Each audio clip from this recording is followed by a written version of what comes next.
Beneath the grandeur of the Vatican, beyond the towering colonnades, the sacred relics, and the whispers of centuries-old prayers, lies a world hidden from even the most faithful eyes. A world of sealed archives, cryptic manuscripts, and secrets buried so deep they've never seen daylight. For over 2,000 years, the Vatican has stood not only as a beacon of faith, but as a fortress of mystery. Why are some documents locked away for centuries, their contents known to only a select few? What truths lie behind the rumors of hidden chambers, lost prophecies, and relics said to possess unearthly powers? This isn't fiction.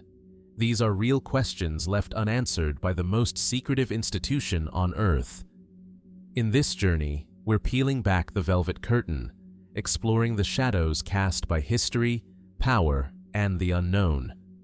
So sit back, relax, and let's dive into the most chilling, curious, and captivating mysteries the Vatican has never fully explained.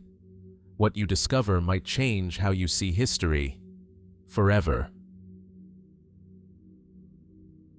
Tucked behind the mighty walls of Vatican City, beneath the gaze of ancient saints and marbled angels, lies a place few have ever entered, and even fewer have truly understood. The sunlit courtyards and golden chapels of St. Peter's Basilica may speak of divine beauty and open faith, but the Apostolic Archive, formerly known as the Archivum Secretum Vaticanum, offers no such transparency. Its name alone conjures images of forbidden knowledge and sealed truths. The doors to this archive are heavy, centuries-old portals of thick wood and iron that guard over 50 miles of shelving. Within, the temperature is carefully regulated. The air is still, nearly silent. Dust is kept at bay with an almost sacred diligence. Illuminated only by soft, indirect light, the corridors stretch on like the veins of time itself, lined with manuscripts, letters, and parchments older than many modern nations. Among these countless volumes are handwritten notes from medieval popes, correspondence with emperors and kings, transcripts of trials, decrees, and codices. The records of Galileo's Inquisition trial, the papal bulls that shaped empires, the letters of Mary, Queen of Scots, as she awaited her execution. These are not fables. They are facts, tangible pieces of our world's most powerful and turbulent moments, preserved under lock and key. Access to the archive is not impossible, but it is far from easy. Only qualified scholars, with precise topics of research, are granted entry. They are permitted to request limited documents under supervision and must justify their every inquiry. No browsing, no photography, and certainly no straying into the sealed vaults, those sections of the archive still closed to any outside eye. So what, then, lies beyond those restricted doors? It is here that speculation begins to stir. Some believe the Vatican possesses writings long thought lost, texts that could reshape the foundations of Christianity itself. Among the more persistent theories is the existence of apocryphal Gospels, those rejected from the canonical Bible at the Council of Nicaea. Could the Gospel of Mary Magdalene or the Gospel of Judas reside here in their original form? Could they offer a radically different version of events, a different voice in the story of Jesus? Officially, no such documents have been acknowledged, and yet whispers persist. Others point to letters and edicts concerning early heresies, tales of sects that diverged too far from Roman doctrine, wiped from history by fire and decree. Could these lost doctrines, preserved in secret, suggest a more complex tapestry of early belief than the one taught today? Then, there are the more esoteric claims of prophecies locked away, of evidence concerning Marian apparitions never revealed to the public. Some fringe theorists speak of the Vatican holding records of supernatural phenomena or even contact with otherworldly beings. These ideas veer into the fantastical, but they reflect a deeper truth. The very act of concealment breeds curiosity. In the absence of answers, imagination thrives. Even among more grounded scholars, there is curiosity about historical anomalies.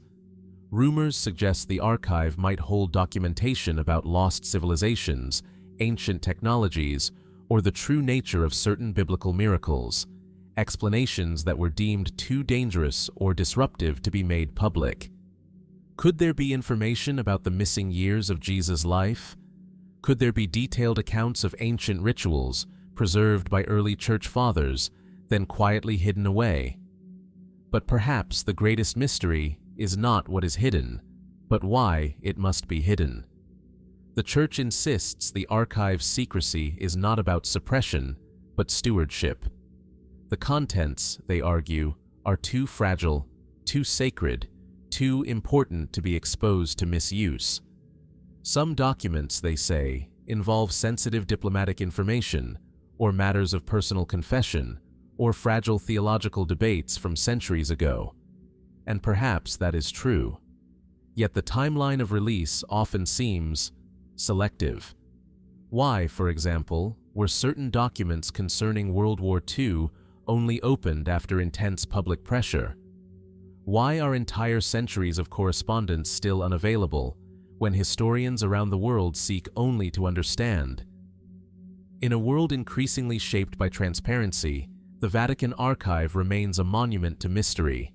Its halls are real, its shelves are full, but its heart, those silent sealed sections untouched by modern eyes, remains a puzzle carved into time. And so we are left to wonder, what truths lie just beyond the reach of history? What pages have never been turned? What voices never heard? Is the archive a vault of the past, or a mirror held up to the very nature of power, knowledge, and faith? Perhaps, somewhere in that labyrinth of parchment and parchment, behind a nondescript door and a quiet hallway, the answer waits, unchanged, unread, and hidden still. And that is where our exploration leads next. As we step away from the shadowed corridors of the Vatican's secret archives, where forgotten truths slumber behind locked doors, our path now leads us far beyond Rome, into the rolling hills of central Portugal. There, nestled between olive groves and quiet pastures, lies a small town with a name now etched into history and mystery alike: Fatima. The air in Fatima is still and heavy with reverence. Pilgrims gather beneath the open sky, their whispers rising like incense around the grand basilica of Our Lady of the Rosary. But long before this place became a magnet for millions, it was just a patch of farmland, quiet, ordinary, unremarkable. Until 1917. That year, 3 shepherd children, Lucia dos Santos and her cousins, Francisco and Jacinta Marto, claimed to have seen a radiant figure in the Cova da Iria, a field just outside town. The figure, they said, was a woman brighter than the sun, who identified herself as the Virgin Mary. Over the course of 6 apparitions, she revealed to the children 3 messages, later known as the 3 secrets of Fatima. The first 2 were eventually disclosed to the public. One described a vision of hell, where lost souls writhed in agony. The second predicted the end of World War I, warned of a second, more devastating conflict, and called for the consecration of Russia to the Immaculate Heart of Mary. Both messages, while extraordinary, could be placed within the context of Catholic prophecy and wartime anxiety. But the third secret was different. According to Sister Lucia, who became a Carmelite nun and remained the only surviving visionary, the Virgin Mary had instructed that the third secret not be revealed until 1960, or until the Church deemed the time was right. When asked why, Lucia reportedly replied, "Because it will be much clearer then." 1960 came, but the Vatican remained silent. Speculation swirled. What was so explosive, so destabilizing, that even the Church hesitated to speak? For decades, The contents of the third secret were the subject of fevered debate, within theological circles, among conspiracy theorists, and even within the Vatican itself. Some believed the secret predicted the assassination of a pope. Others thought it might contain dire warnings about the collapse of faith within the Church, or a cataclysmic event that would shake the very foundations of the modern world. There were rumors that multiple popes had read the message and wept. Some claimed that Pope John XXIII, upon reading it in 1960, simply placed it back in its envelope and declared it would not be revealed during his pontificate. It wasn't until the year 2000, 40 years after the original deadline, that the Vatican finally released what it claimed was the full text of the third secret. The document, a handwritten page by Sister Lucia, described a symbolic vision: a bishop dressed in white climbing a mountain toward a cross, passing through a ruined city filled with corpses. Upon reaching the summit, he is shot and killed by soldiers. Angels gather the blood of the martyrs. The vision, the Vatican explained, had been fulfilled in the 1981 assassination attempt on Pope John Paul II. For some, this interpretation brought closure, but for many others, the mystery only deepened. Was the text truly complete? Sister Lucia's original description of the third secret reportedly spanned multiple pages, yet the version published by the Vatican was strikingly brief. And while the vision was undeniably powerful, it lacked the specificity and direct language of the first two secrets. There was no mention of the Virgin Mary, no explicit message or instruction, only symbolic imagery open to interpretation. Cardinal Joseph Ratzinger, who later became Pope Benedict XVI, had once hinted that the secret dealt with dangers to the faith itself, a theme not overtly present in the 2000 version. Even more curiously, some Vatican insiders, including Archbishop Loris Capovilla, who served as secretary to Pope John XXIII, have suggested there may have been more than one document, raising the possibility that what was released was not the entire message. These discrepancies have fueled speculation ever since. Could the real third secret warn of a future apostasy within the Church, an erosion of belief not from without, but from within? Could it contain prophecies so stark, so unsettling, that successive popes feared the consequences of disclosure? Some believe it may foretell events still to come: global war, environmental collapse, or even a profound crisis of conscience at the heart of Catholicism. And yet, there is no proof, only fragments, only shadows. The Vatican maintains that the full secret has been released, and that the interpretation lies in the eye of the faithful. Sister Lucia, before her death in 2005, reportedly affirmed the published vision as authentic, but skeptics question whether she was free to speak openly, or whether the original letter still lies sealed in a hidden drawer. Perhaps in a place like Fatima, where visions pierce the veil between heaven and earth, truth is not meant to be plain. Perhaps prophecy resists clarity by its nature, inviting reflection more than revelation. Or perhaps the full message remains hidden, resting quietly somewhere in the Apostolic archive, behind a door that may never open. So we are left to wonder, was the third secret truly revealed? Or does the real message still lie in silence, waiting for a world willing, or desperate, enough to hear it? As the whispers surrounding the third secret of Fatima dissolve into the deeper currents of Vatican mystery, we turn now toward one of the strangest and most debated claims ever associated with the Holy See.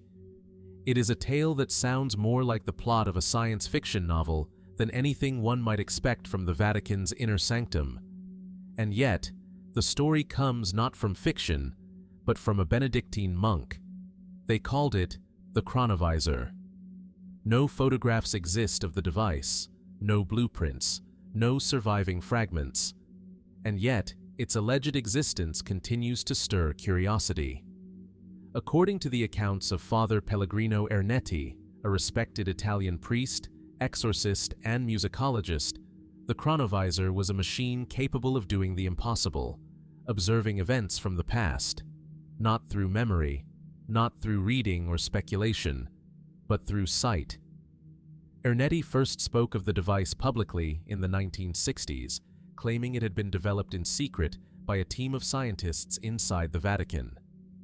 Among them, he said, were top European physicists, including Enrico Fermi, one of the fathers of the atomic age, and Werner von Braun, the German rocket engineer later instrumental in NASA's space program. The machine, according to Ernetti, resembled a kind of cabinet with a viewing screen, control buttons, and antennae made of rare metals. It functioned, he claimed, by capturing residual electromagnetic radiation left behind by all matter. Every sound, every movement, every word spoken in the past had, in theory, left an energetic imprint on the universe, one that could be accessed and reconstructed. The Chronovisor, he said, could lock onto those frequencies, tune into the past like a television tunes into a channel, and display the recorded echo of history. Ernetti described viewing scenes from ancient Rome. He claimed to have seen the philosopher Cicero deliver a speech. He claimed to have watched the destruction of Sodom and Gomorrah. Most remarkably, he said, he had seen and even photographed the crucifixion of Jesus Christ. In 1972, an image surfaced, supposedly taken from the Chronovisor. It showed the face of a suffering man, eyes upturned, crowned with thorns. Ernetti insisted it was Christ, but skeptics quickly pointed out that the image bore a striking resemblance to a known statue in an Italian church. The photograph was dismissed as a hoax by many, but the questions refused to die. Was the Chronovisor a fabrication, a parable, or could there be a sliver of truth behind the story? Father Ernetti himself was no mere eccentric. He was a scholar, well-versed in Gregorian chant and ancient literature. He worked with the Vatican's exorcism office and contributed to academic journals. To many who knew him, he was a man of integrity and discipline. But toward the end of his life, doubt began to creep in. A letter, allegedly written by Ernetti shortly before his death in 1994, retracted the entire story. But the authenticity of that letter remains disputed. Others claim that, in private, Ernetti stood by his claims to the very end. The Vatican, for its part, has never confirmed the existence of such a device, nor has it ever categorically denied it. In fact, following the publication of Ernetti's story, the Vatican issued a curious statement, a warning that anyone using an instrument of such characteristics would be excommunicated. A strange comment for a machine that supposedly didn't exist. This silence, strategic or otherwise, has only fueled further speculation. Could the Chronovisor, if real, explain the Vatican's extraordinary interest in time, history, and prophecy? Might such a device, even in partial form, be stored within the Apostolic archive, hidden from the world, not because it doesn't work, but because it does? Some theorists suggest the Chronovisor may have been dismantled not out of failure, but fear of the consequences of witnessing unfiltered truth. What would happen if humanity could watch any moment in time? What truths would be confirmed or denied? Would it destroy faith or rewrite it? Would governments try to seize the technology? Could it be weaponized, not as a tool of destruction, but of control? Others posit a more symbolic interpretation. Perhaps the Chronovisor was never a machine in the literal sense, but a metaphor, a spiritual lens, a mystical concept made concrete for a modern age. After all, many religions speak of divine omniscience, of records kept in heaven, of judgment rendered based on perfect knowledge. Could Ernetti's account be a cloaked reference to such a divine mechanism, translated into the language of science? And yet, what if the story is not a metaphor at all? What if, deep within the Vatican's labyrinthine vaults, Beyond the reach of public view, there rests a forgotten machine, gathering dust in silence, its screen dark, its secrets undisturbed. A relic of ambition, perhaps, or a tool still waiting to be used. As with many Vatican mysteries, the lines between fact and fiction blur under layers of secrecy. But the very persistence of this story, its refusal to disappear, suggests it touches something deeper, a longing to know what has been lost, to witness what no longer is, to lift the veil of time itself. So we are left with the question, was the chronovisor real? If it was, where is it now? And if it wasn't, why does the idea still haunt us? From the shadow of speculative devices and the fog of time-twisting secrets, we step into something far more recent and far more personal. A story not carved into parchment or sealed in a vault, but etched into the lives of a grieving family and the heart of a city that still whispers her name. Rome, June 1983. The summer air is thick and restless. Street vendors call out near the Castel Sant'Angelo and the golden dome of St. Peter's Basilica. Peter's Basilica gleams in the evening light. In a quiet Vatican-owned apartment just steps away from the heart of Catholicism, a 15-year-old girl finishes her flute lesson. Her name is Emanuela Orlandi. She gathers her sheet music, makes a brief phone call to her sister, and steps out into the Roman streets. She is never seen again. Emanuela was not just any teenager. She was a Vatican citizen, one of the very few laypeople officially residing within the walls of the tiny sovereign state. Her father worked as a clerk for the prefecture of the papal household. Her life was sheltered, deeply intertwined with the rhythms and rituals of Vatican life. And yet, on that quiet June evening, she vanished, without a trace.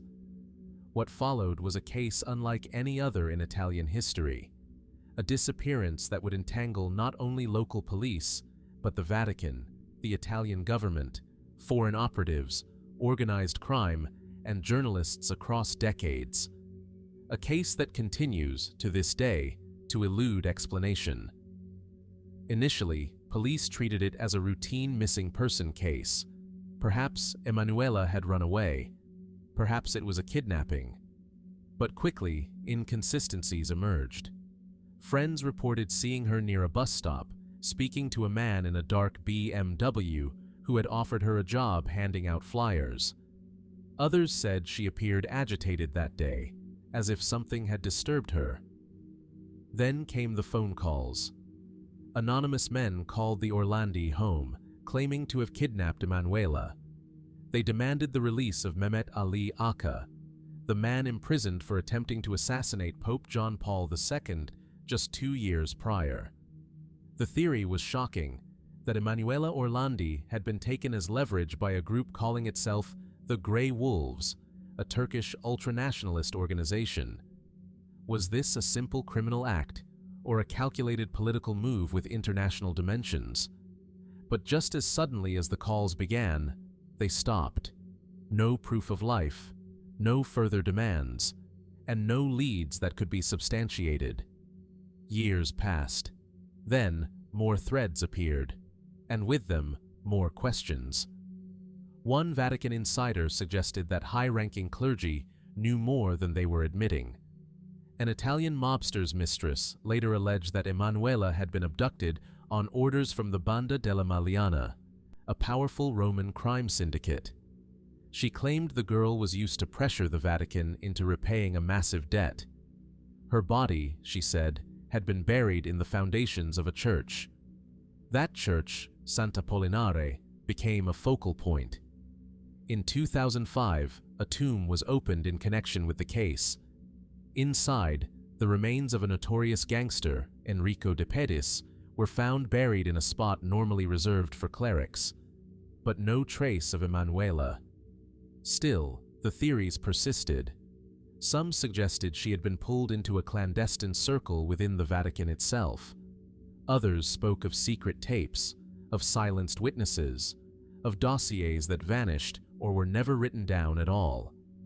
In 2012, the Vatican even reopened an internal investigation, decades after claiming it had no jurisdiction or knowledge of the affair. In 2019, responding to a letter from the Orlandi family, the Vatican authorized the opening of 2 sealed tombs in the Teutonic Cemetery, an exclusive burial site behind St. Peter's Basilica. Peter's Basilica.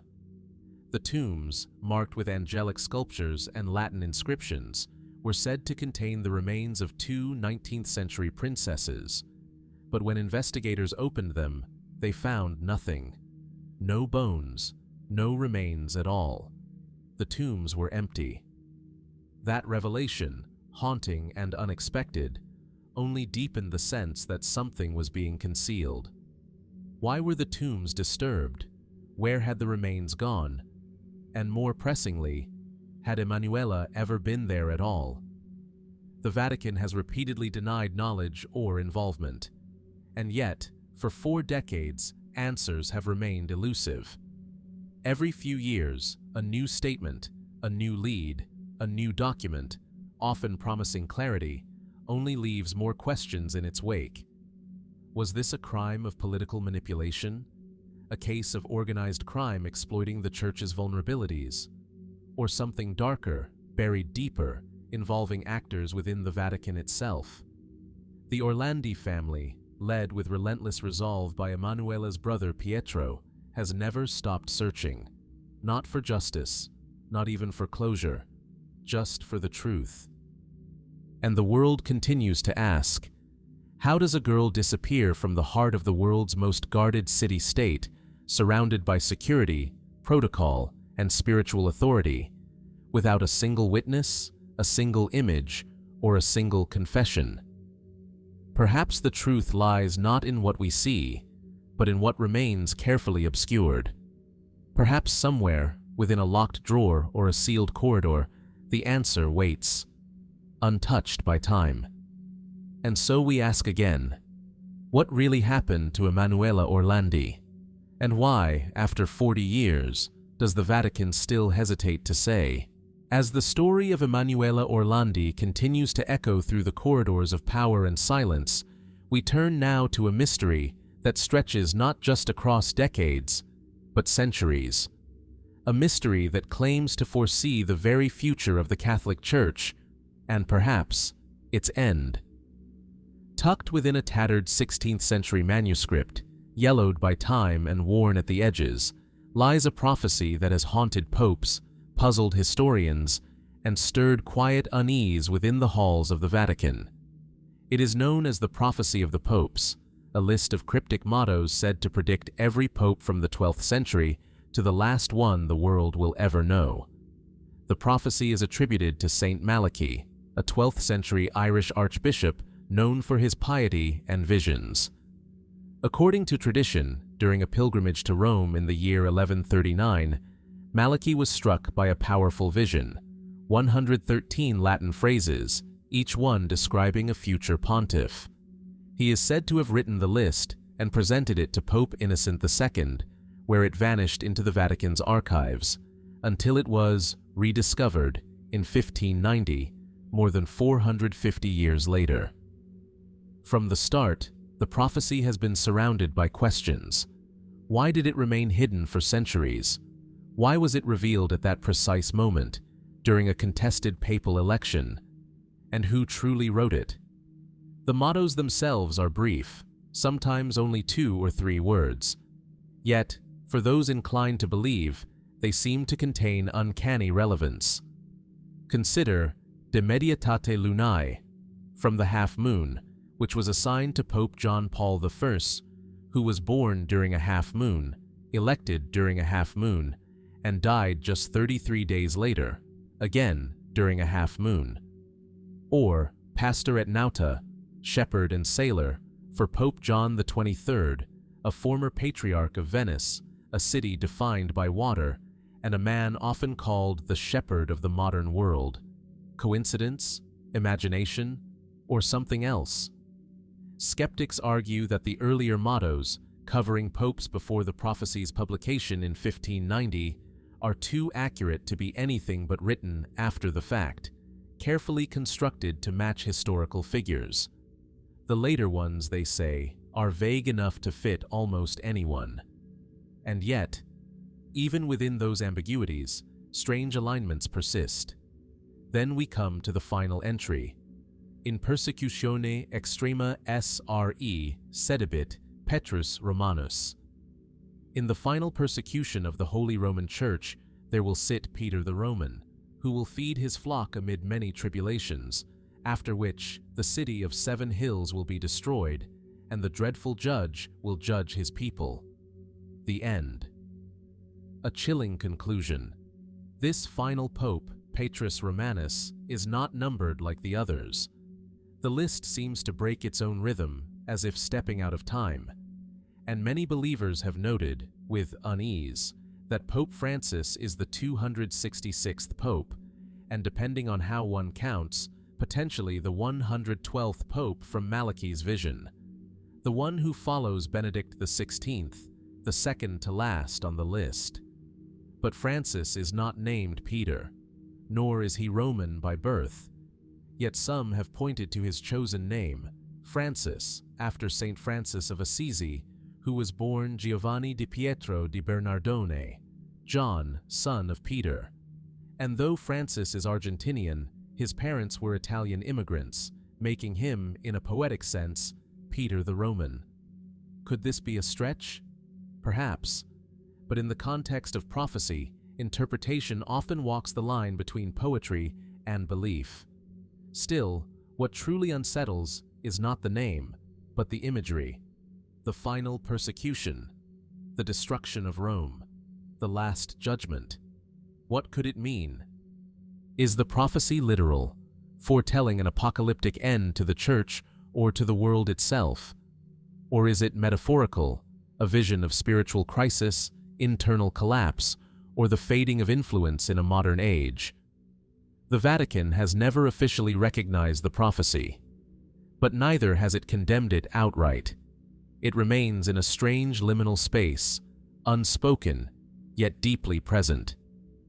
In 2005, Cardinal Ratzinger, before becoming Pope Benedict XVI, was asked about the prophecy during an interview. He simply smiled and said, "I take it with a grain of salt." And yet, those who work closest to the heart of the Church know that silence can sometimes say more than speech. Throughout history, prophecies have always hovered at the edge of faith, both a source of hope and a vessel for fear. The prophecy of the popes is no exception. Its cryptic lines offer no dates, no certainties, only fragments and shadows. Yet, it remains one of the most compelling and unsettling mysteries to ever orbit the papal throne. Perhaps Saint Malachi saw something, through divine vision or deep intuition, about the cyclical rise and fall of institutions. Or perhaps the list is a clever forgery, born from political ambition and sustained by centuries of coincidence. But either way, it endures. And so we ask, are we living under the reign of the final pope? Is the Church approaching the end of an age foretold nearly 900 years ago? Or are we simply projecting meaning onto ancient lines, hoping to understand a future that remains, as ever, hidden from view? As the final words of the prophecy of the popes linger in the air, warning of tribulation and judgment, we descend once more into the shadows of history, where belief, power, and secrecy intersect. This next chapter is not prophecy. It is a documented network of actions and absences, a series of corridors, real and political, through which some of the darkest figures of the 20th century are said to have slipped, quietly, invisibly. They are known as the Ratlines, a term coined after World War II to describe the secret escape routes used by high-ranking Nazi officials to flee Europe. Their destination: South America, Argentina, Brazil, Chile, countries with sympathetic regimes or weak extradition laws. But the real question, the one that continues to reverberate through the marble halls of Vatican City, is whether the Church helped them get there.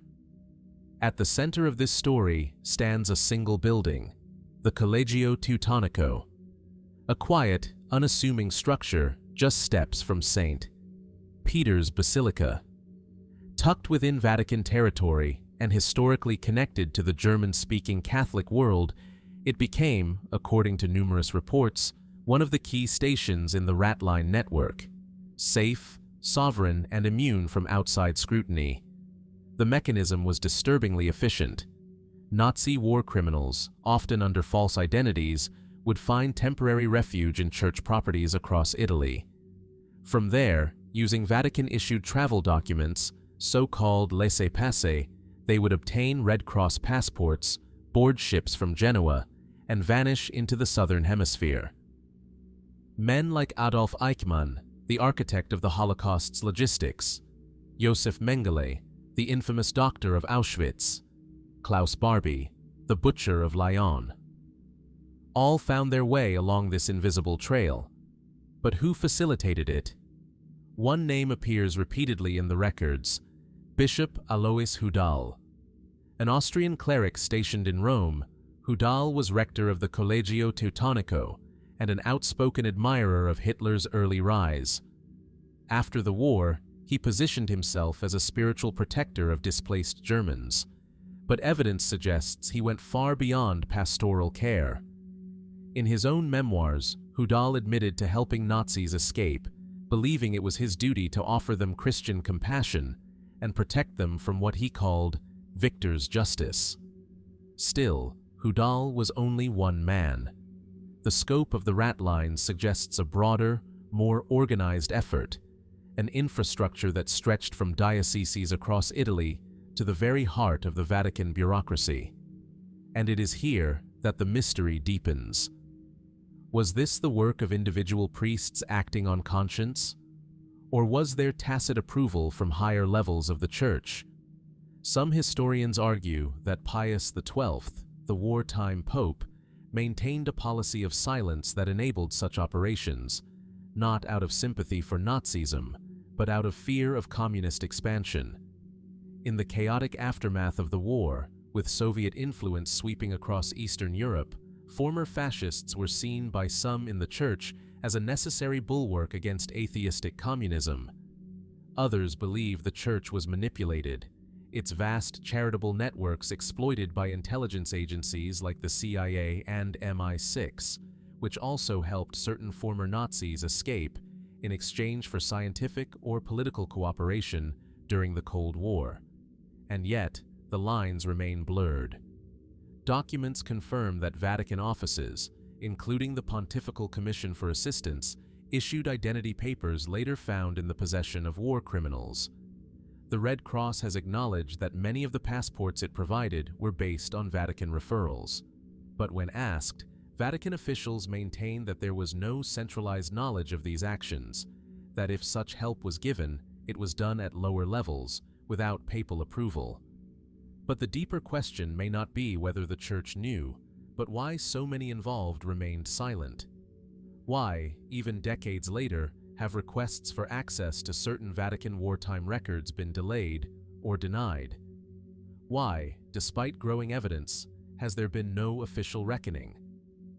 In 2020, Pope Francis made a significant step, ordering the opening of the Vatican archives relating to the pontificate of Pius XII.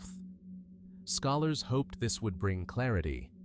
Yet, early reviews of the material suggest more questions than answers.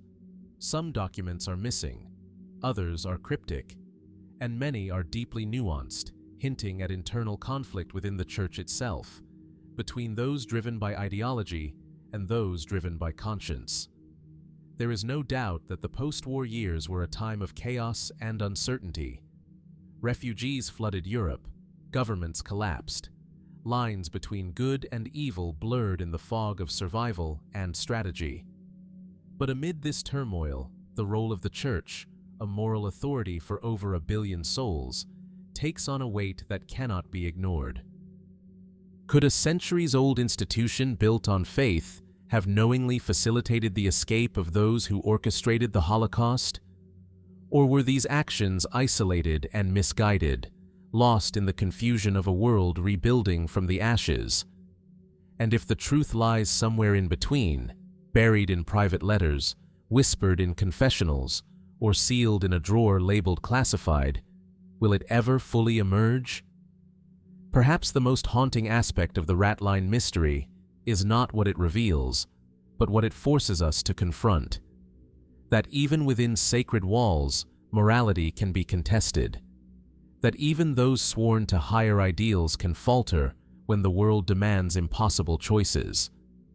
So we are left to wonder, how much did the Vatican know? And how much, even now, does it choose not to say?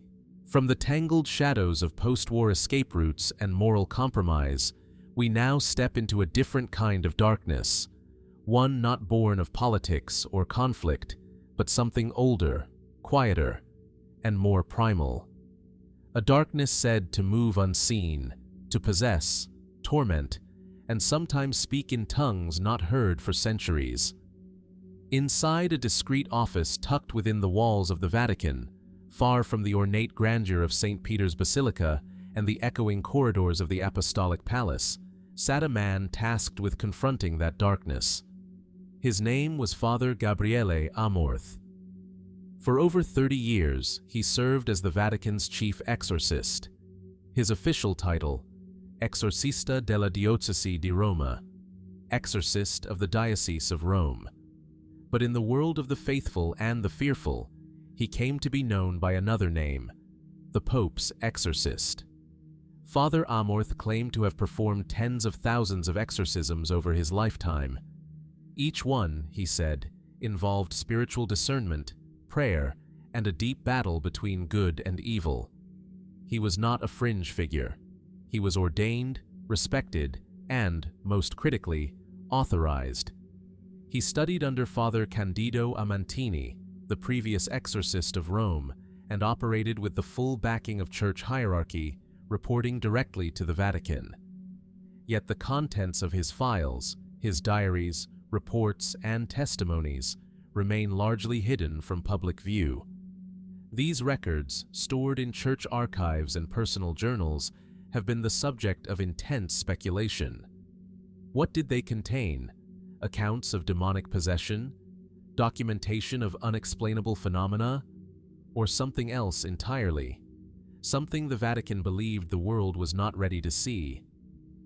Amorth himself gave occasional glimpses. In interviews and writings, he described cases of inexplicable strength, voices that spoke languages unknown to the possessed, and levitations witnessed by multiple clergy. He described one young woman whose voice dropped several octaves when the rite began, speaking Latin, though she had never studied it, and cursing the priest with intimate knowledge of his private sins. In another case, he spoke of a man who foamed at the mouth and screamed in ancient Aramaic when confronted with a consecrated host. The room, Amorth claimed, turned ice cold. The crucifix on the wall rattled violently. The man required 6 people to restrain him. Skeptics argue that these are symptoms of mental illness, mass hysteria, or suggestive environments. Real experiences, yes, but explainable through psychology and stress-induced phenomena. The Church itself acknowledges this possibility. In fact, before any exorcism is approved, it requires medical and psychological evaluations to rule out natural causes. And yet, some cases defy easy classification. Why, for instance, do certain individuals exhibit knowledge of obscure theological texts? How do they reveal information they could not have possibly known? Why do some physical manifestations seem to respond not to medicine, but to Scripture? Amorth believed that possession was real, not metaphorical, not symbolic, but literal. He often warned that Satan's greatest triumph was convincing the world he didn't exist, and he criticized elements within the modern church for downplaying or even dismissing the reality of evil as a spiritual force. In 1999, the Vatican revised the official rite of exorcism, updating the language and making the process more rigorous. Some traditionalists, including Amorth, saw this as a dilution of centuries-old spiritual defense. Others viewed it as a necessary modernization, an effort to distinguish real cases from theatrical or delusional claims. Still, Amorth persisted. He kept detailed records of each exorcism, documenting names, behaviors, prayers used, and the results. Where are those records now? Some say they reside in the Vatican archives, alongside thousands of other reports from dioceses around the world. Others suggest that Amorth kept many of his most troubling accounts private, locked away, entrusted only to those he believed would understand. And then there are the rumors that among these files are cases too disturbing to share, reports of exorcisms gone wrong, accounts of possessions tied to ritual abuse or ancient heresies, even references, though always vague, to institutions or individuals said to be untouchable, protected by silence or by fear. One persistent theory suggests that some of these cases may have involved individuals close to the church itself, clergy members, even higher officials, who had invited in darkness through sin or occult practice. There is no proof, no confirmed names. But the very suggestion raises unsettling questions. What happens when evil does not come from outside, but from within? Could that be why certain files remain sealed? Not because of what they reveal about demons, but because of what they might suggest about the Church's own vulnerability to corruption. In the final years of his life, Father Amorth became more vocal. He warned of a great spiritual crisis brewing inside the Church. He believed the devil had not just infiltrated individuals, but institutions. In 2016, just months before his death, he stated that Satan rules the world and that the battle for souls had entered a new and dangerous phase. Was this the reflection of a man who had stared too long into the abyss? Or was it a final warning from someone who had spent decades on the front lines of the unexplained? Today, the Vatican continues to train exorcists. More than 250 of them serve around the world. But the full content of Amorth's exorcist files remains unreleased, guarded by the twin barriers of confidentiality and doctrine. So, we are left to wonder, what secrets lie within those reports? Are they relics of a fading belief system, or glimpses into forces we still barely understand? And if the Church truly holds evidence of battles between light and darkness, why is so much of it still hidden in silence? From the chilling accounts found in the Pope's exorcist files, where unseen forces challenge the boundaries of belief, we now turn to a relic that blurs the line between the physical and the miraculous. A cloth, fragile with age, yet heavy with mystery. Revered by millions, doubted by many, and studied more than almost any other religious artifact in the world. It rests in a climate-controlled case within the Cathedral of St. John the Baptist in Turin, Italy. Folded with reverence, protected by bulletproof glass, guarded like a treasure of untold value. It is not adorned with gold or jewels, and yet what it may represent transcends empires. This is the Shroud of Turin. At first glance, it appears simple. A linen cloth, roughly 14 feet long and 3.5 feet wide. Worn and yellowed by time, bearing faint reddish stains and the ghostly image of a man. A front and back impression, as if the body had been wrapped in the fabric after death. The marks are subtle, barely visible from certain angles, but unmistakable once seen.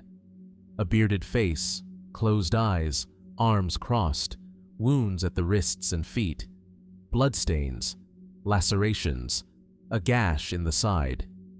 Everything, it seems, consistent with the gospel accounts of the crucifixion. But here is the enigma. No one knows exactly how the image was formed. It is not painted. There are no pigments, no brushstrokes, no chemical traces of ink or dye. The image sits only on the surface fibers, barely penetrating the weave, its coloration the result of subtle changes to the fabric's cellulose. Some call it a photographic negative, because when the image is reversed, its details become stunningly clear.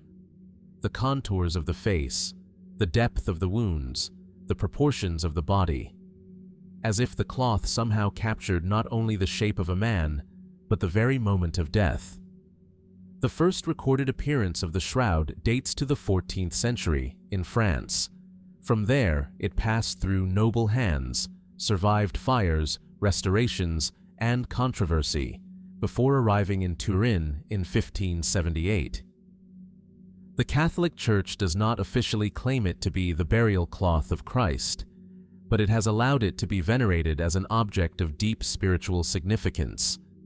And yet, the questions remain. In 1988, a carbon dating test was conducted on a small piece of the cloth. The results, widely publicized, dated it to the years between 1260 and 1390. A medieval forgery, some concluded, a clever relic designed to inspire faith or consolidate power. But then, complications emerged. Critics of the carbon dating pointed out that the tested sample came from a corner of the shroud, an area believed to have been damaged and repaired after a fire in 1532. Was the sample contaminated with newer material? Was it representative of the whole? Subsequent analyses introduced new layers of intrigue. Microscopic studies revealed traces of pollen, some of which come from plants found only in the Middle East. Soil particles on the cloth's fibers match those found in Jerusalem. Bloodstains, confirmed to be human, are classified as type AB, a rare type in most populations, but notably prevalent among Jewish communities in the region. And then, there is the image itself. Modern imaging techniques have failed to replicate the exact process by which the shroud's image was formed. No known medieval technology, no brush, no pigment, no scorching method, recreates its complexity. In 1978, a team of American scientists under the Shroud of Turin research project, STURP, spent 5 days examining the cloth using X-rays, ultraviolet light, infrared thermography, and chemical analysis. Their final report? The image is not the product of an artist. Some theorists propose that a burst of radiant energy, light or heat, created the image at the moment of resurrection. Others suggest unknown natural phenomena involving decomposition, radiation, or static discharge. Fringe theories have even invoked quantum effects or multidimensional events. And yet, all remain unproven. Could the shroud be the genuine burial cloth of Jesus of Nazareth? A rare snapshot of history preserved in linen? Or is it a product of intense medieval devotion, made not to deceive, but to inspire awe in a world desperate for tangible connection to the divine? The Church remains cautious. It neither declares the shroud authentic, nor dismisses it as a forgery. Instead, it calls for continued study, both scientific and spiritual, and recognizes the power the shroud holds over those who look upon it with faith, skepticism, or something in between. For even in the presence of unanswered questions, the shroud invites stillness. It confronts us with an image not of victory or power, but of vulnerability. A man broken, wrapped in silence. Whether sacred or symbolic, it demands our attention, and perhaps that is its true power, not in what it proves, but in what it stirs. So we are left to wonder, is this cloth a forgotten photograph of the divine, or an extraordinary riddle woven in faith and time? And if it is the latter, who left it behind, and why? From the faded image etched into ancient linen, possibly bearing witness to a moment lost in time, we now shift our gaze upward to the dark, silent expanse of the cosmos. But this next Vatican mystery is not buried beneath marble, nor hidden in the depths of an archive. It stands tall atop a remote mountain in Arizona, peering into the heavens, watching something. The The location is Mount Graham, rising over 10,000 feet into the Arizona sky. It is a place of stillness, sacred to local indigenous tribes, steeped in ecological significance, and, more recently, cloaked in controversy. Here, above the clouds and far from the light pollution of modern cities, stands one of the world's most advanced astronomical observatories. And within it, a particular instrument has drawn more curiosity than most. Its name is Lucifer, or, more precisely, the Large Binocular Telescope Near-Infrared Utility with Camera and Integral Field Unit for Extragalactic Research. A long, complex title condensed into a single word that has stirred speculation: Lucifer. Despite the acronym being later changed to LUCI, perhaps to distance it from growing controversy, the original nickname lingers in popular memory. And with it, the questions. Why would a telescope associated with the Vatican, an institution historically wary of unorthodox knowledge, be named after the figure most commonly associated with rebellion and the fall from grace? Is it simply coincidence, a misstep in translation, or does it hint at something deeper? The Vatican Observatory, officially established in the 16th century and among the oldest astronomical institutions in the world, has long sought to reconcile science with faith. Today, its headquarters are in Castel Gandolfo, just outside Rome, but its research arm extends globally, including its partnership in the Mount Graham International Observatory. The Vatican's involvement here is real, though often misunderstood. The Vatican Advanced Technology Telescope, VATT, a separate but nearby instrument, was installed on Mount Graham in the 1990s. While LUCI is operated primarily by a German consortium, its location within the same facility, and its former name, sparked a wave of theories connecting it to the Holy See. And the timing couldn't have been more evocative. At a moment when interest in exoplanets, deep space anomalies, and even the search for extraterrestrial life was accelerating, people began to ask, why is the Vatican so interested in the stars? Some Vatican astronomers have been candid. In interviews, they speak of the philosophical implications of discovering life beyond Earth. Would it challenge doctrine? Would it alter our understanding of creation? Or would it, as some suggest, deepen the mystery of God's universe? Father José Gabriel Funes, former director of the Vatican Observatory, once stated that the existence of alien life doesn't contradict our faith. To the surprise of many, he went on to say that intelligent extraterrestrials would be considered part of God's creation, and, if they sinned, they too could have their own relationship with the divine. But for some, these theological speculations raised further questions. Could the Vatican's scientific curiosity be driven by something more specific? Are they searching for signs, messages, movements, or phenomena that might tie into ancient texts or hidden knowledge? Could there be a celestial component to the prophecies or secrets long whispered about in Vatican corridors? Then there is the symbolism. The telescope, dubbed Lucifer, peering into the cosmos from a mountain shrouded in spiritual and ecological controversy, used in part by the Church. It all feels too layered to be accidental. Some theorists point to biblical connections. Lucifer, the light bringer, once an angel, cast down for seeking too much knowledge.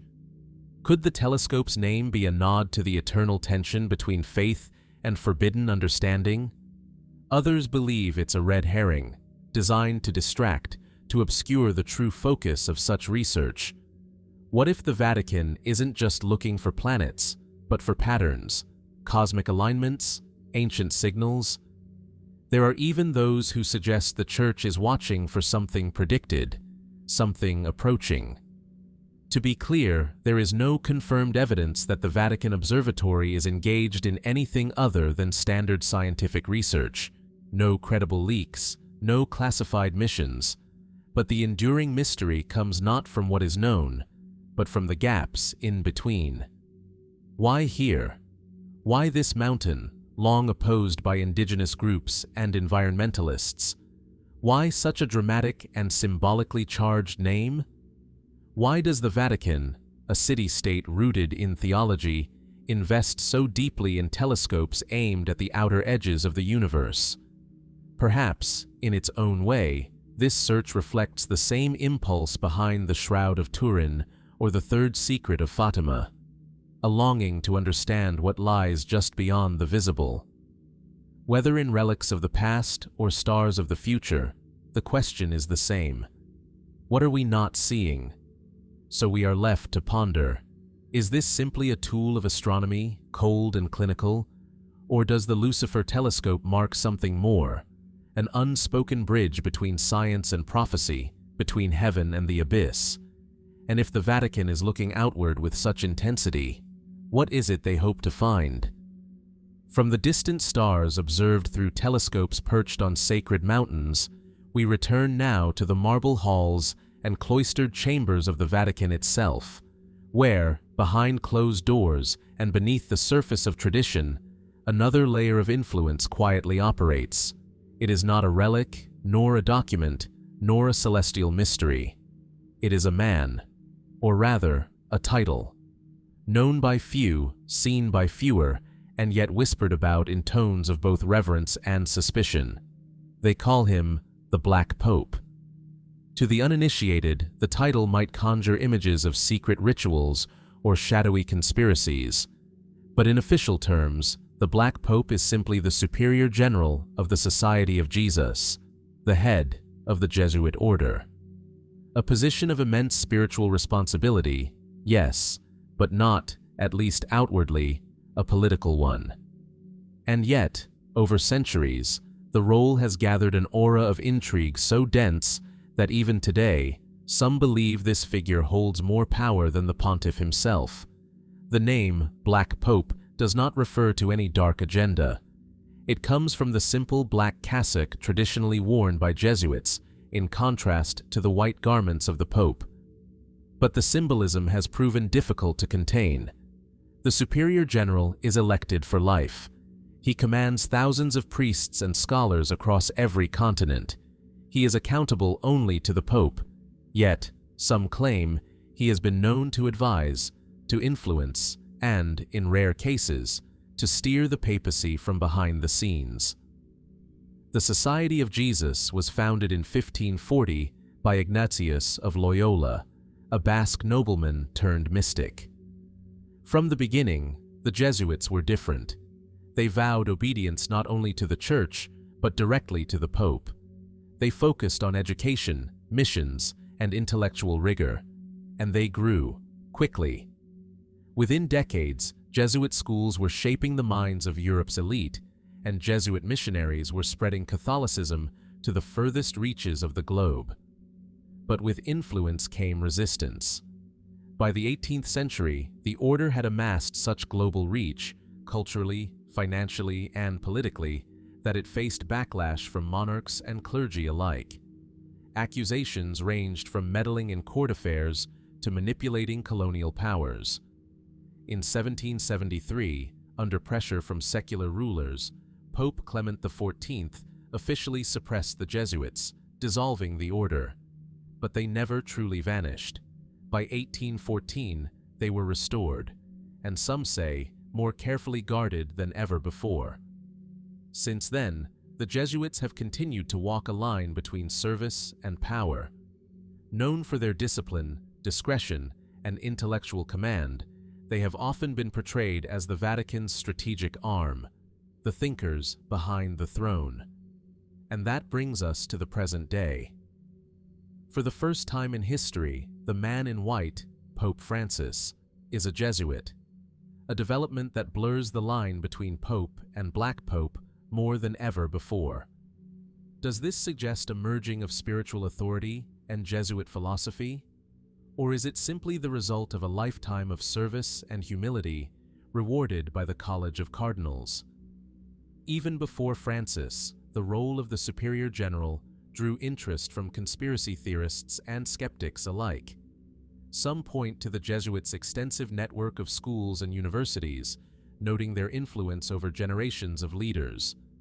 Others cite obscure documents, suggesting that the Black Pope presides over a kind of shadow Vatican, not bound by public pronouncements or ceremony, but working quietly through diplomacy, persuasion, and precise timing.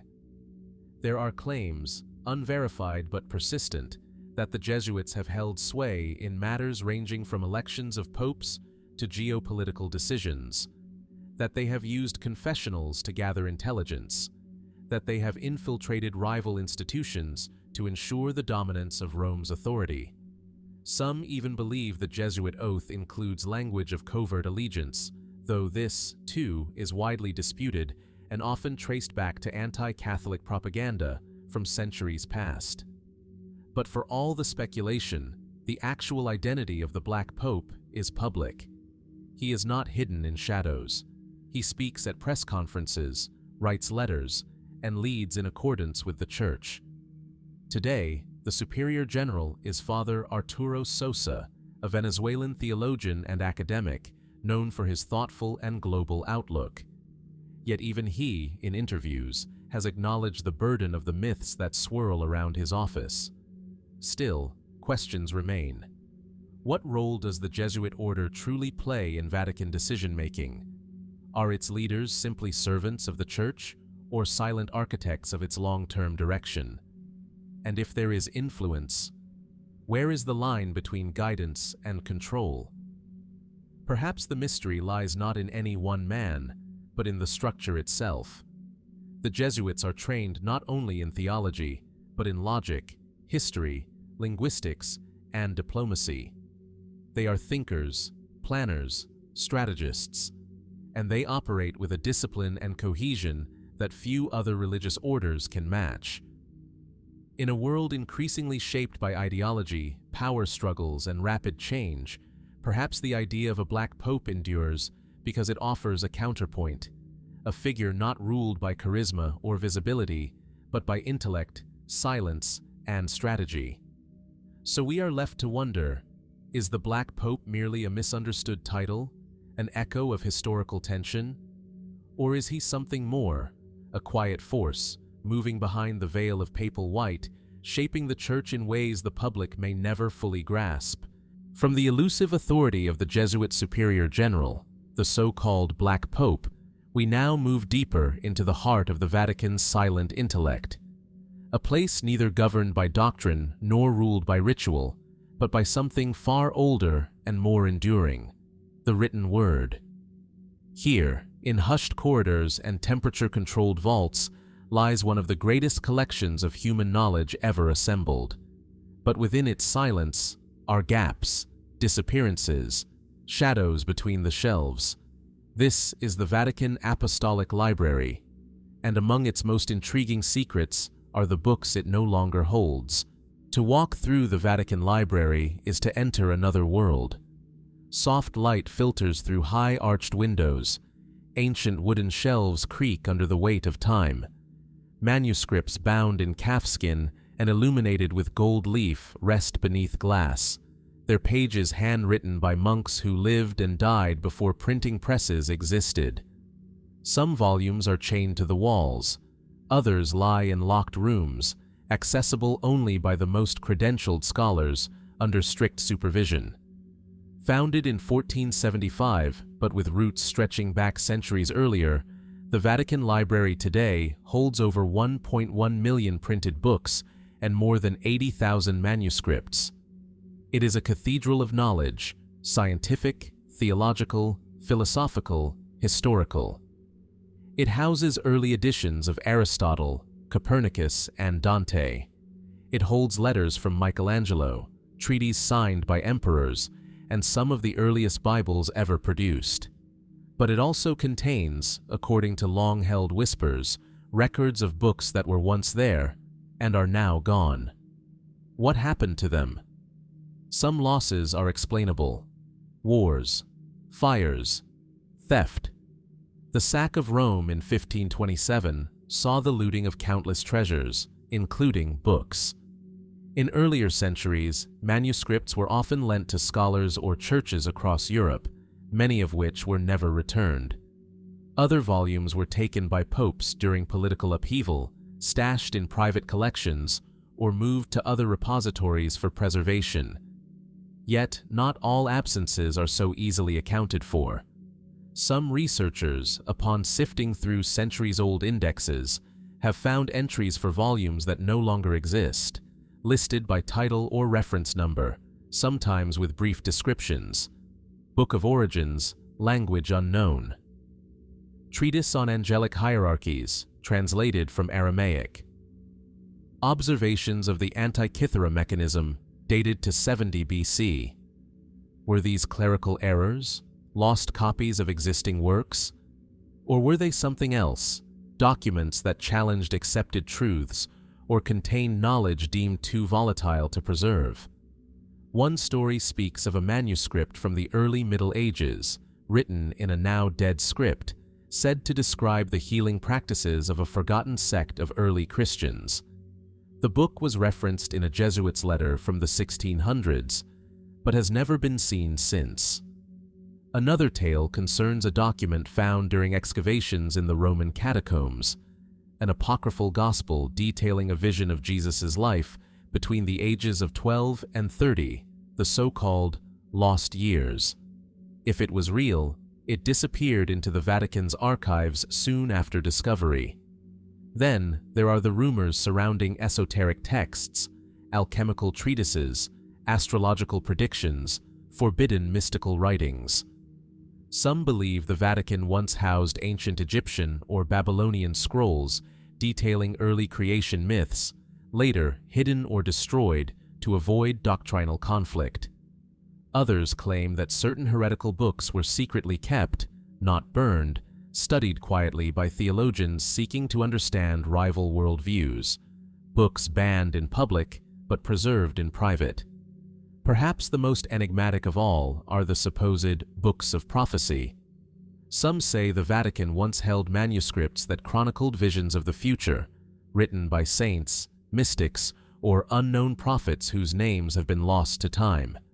Whether preserved or purged, no trace remains. Of course, the Vatican denies any wrongdoing. Officials point to the digitization efforts underway, tens of thousands of volumes now scanned and freely available online. They highlight the transparency granted to approved scholars and the ongoing efforts to catalog and conserve every known item. And it is true, much of the library is open to researchers, but only under specific conditions, only for certain purposes, and only with prior approval. What of the books that are never entered into catalogs? The volumes stored in the deep vaults beneath the publicly accessible reading rooms. There are whispers, among historians and researchers, of a private list, separate from the official registry, known only to a handful of curators. A list that tracks the truly sensitive works, the forbidden, the fragmentary, the unexplained. There is no proof of such a list, only the weight of absence. And it is perhaps this absence that fuels the imagination more than any documented artifact. Because where there are lost pages, there are questions. And where there are questions, there is the enduring possibility of discovery. What texts did the Church once possess, and why were they hidden or destroyed? Could some of these books hold forgotten knowledge, lost histories, or alternative versions of events we think we understand? And more pressingly, is it possible that the Vatican still holds them, waiting, watching, choosing silence over disclosure? In a library built not just to store books, but to shape understanding, these disappearances take on a deeper meaning. They are not simply about what is missing, they are about why it's missing. So we are left to wonder, were these books lost to time, or deliberately removed from it? And if so, what truths might still lie just beyond reach, tucked between stone walls and secrecy, in a place where knowledge sleeps behind locked doors? From the echo of lost books and vanished manuscripts, knowledge perhaps too dangerous to preserve, we turn now to a mystery of a different kind, less ancient, more tangible. One that doesn't deal in scrolls or relics, but in numbers, in wire transfers, in accounts cloaked behind layers of secrecy. This is not the mystery of the sacred. It is the mystery of money. Behind the fortified walls of Vatican City, just beyond the grandeur of St. Peter's Square, stands a building many never notice. Modest, unassuming, and yet central to one of the most controversial aspects of the Holy See's modern history. It is the Istituto per le Opere di Religione, the Institute for Works of Religion. Most know it simply as the Vatican Bank. Established in 1942 by Pope Pius XII, the bank's stated mission was to manage funds intended for religious or charitable works. It is not, officially, a bank in the conventional sense. It has no branches, no ATMs, and no interest-bearing accounts for the public. Instead, it serves a select clientele, members of the clergy, religious orders, and certain Catholic institutions worldwide. But over the decades, this quiet financial institution has become the center of some of the most complex and shadowy financial scandals in European history. The earliest warning signs emerged in the 1960s and 70s as the bank began forging relationships with external financial partners, some of them less than reputable. One name that would rise again and again was Michele Sindona, an Italian banker with deep connections to organized crime. He was eventually convicted of fraud, murder, and mafia collaboration, and he wasn't the only one. Then came the collapse of Banco Ambrosiano in the early 1980s. At the time, Banco Ambrosiano was Italy's second-largest private bank. It had deep ties to the Vatican Bank, which owned a substantial stake. But beneath the surface, investigators discovered a tangle of offshore shell companies, falsified records, and hundreds of millions of dollars that had vanished without trace. The bank's chairman, Roberto Calvi, nicknamed God's Banker, was found hanging from London's Blackfriars Bridge in 1982, his pockets stuffed with bricks and foreign currency. His death was initially ruled a suicide, later changed to murder. What did he know? And what, exactly, was the Vatican Bank's role? Internal investigations revealed that the Vatican Bank had issued letters of credit on behalf of Ambrosiano. When the bank collapsed, over $1.3 billion was missing. The Vatican denied wrongdoing, but agreed to pay a symbolic settlement of $244 million to creditors. It was a gesture of goodwill, they said, not an admission of guilt. Still, suspicions grew. Why were so many of the bank's transactions routed through tax havens?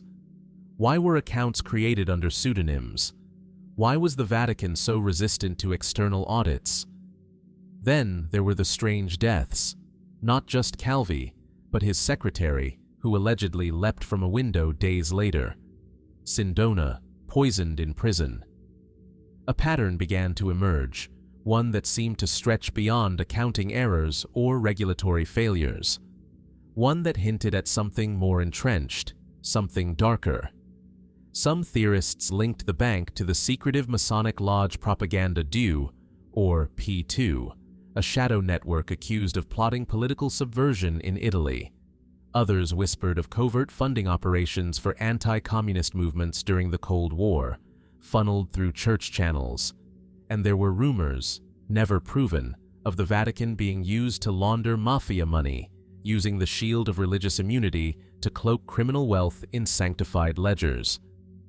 In response to these growing concerns, reforms were promised. Popes John Paul II, Benedict XVI, and most notably Pope Francis, have all called for greater transparency and oversight. In recent years, steps have been taken to align the Vatican Bank with international anti-money laundering standards. Suspicious accounts have been closed, independent audits have been introduced, and yet, the sense of mystery remains, because despite these reforms, secrecy still clings to the institution like dust on a chalice.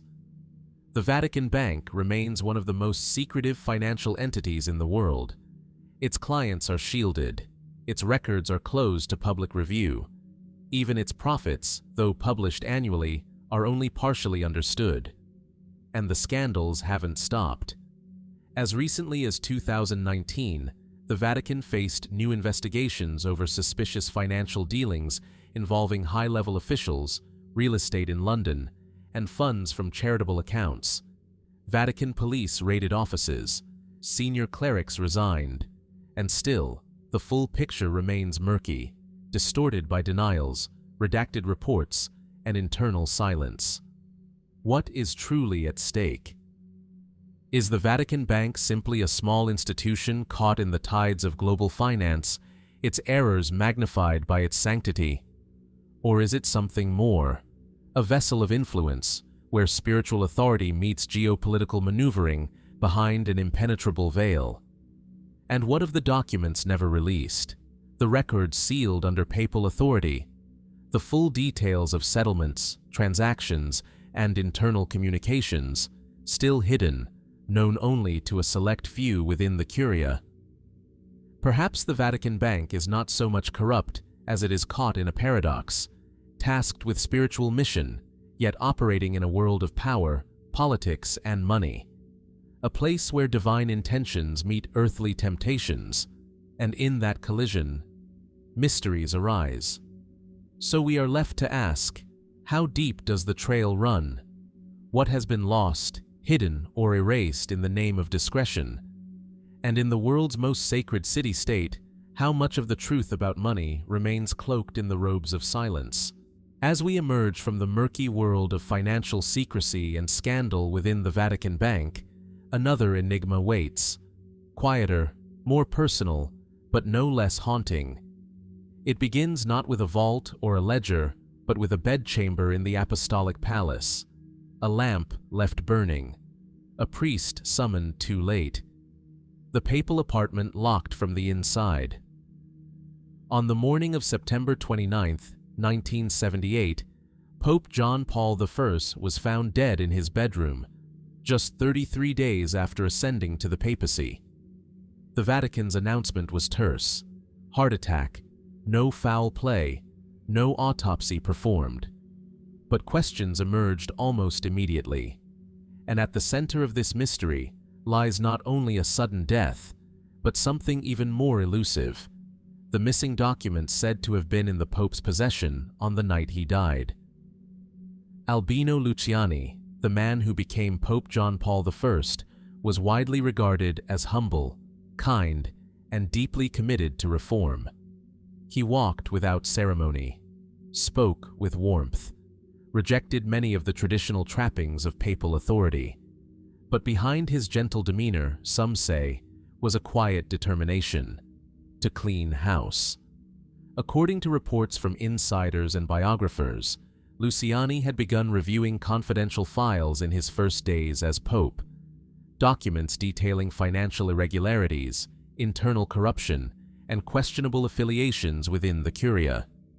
He was reportedly alarmed by what he found, especially concerning the Vatican Bank and its connections to Banco Ambrosiano. It is believed that the night before his death, he met privately with several cardinals. Witnesses later claimed he had made a list, names of individuals he intended to reassign, investigate, or remove entirely.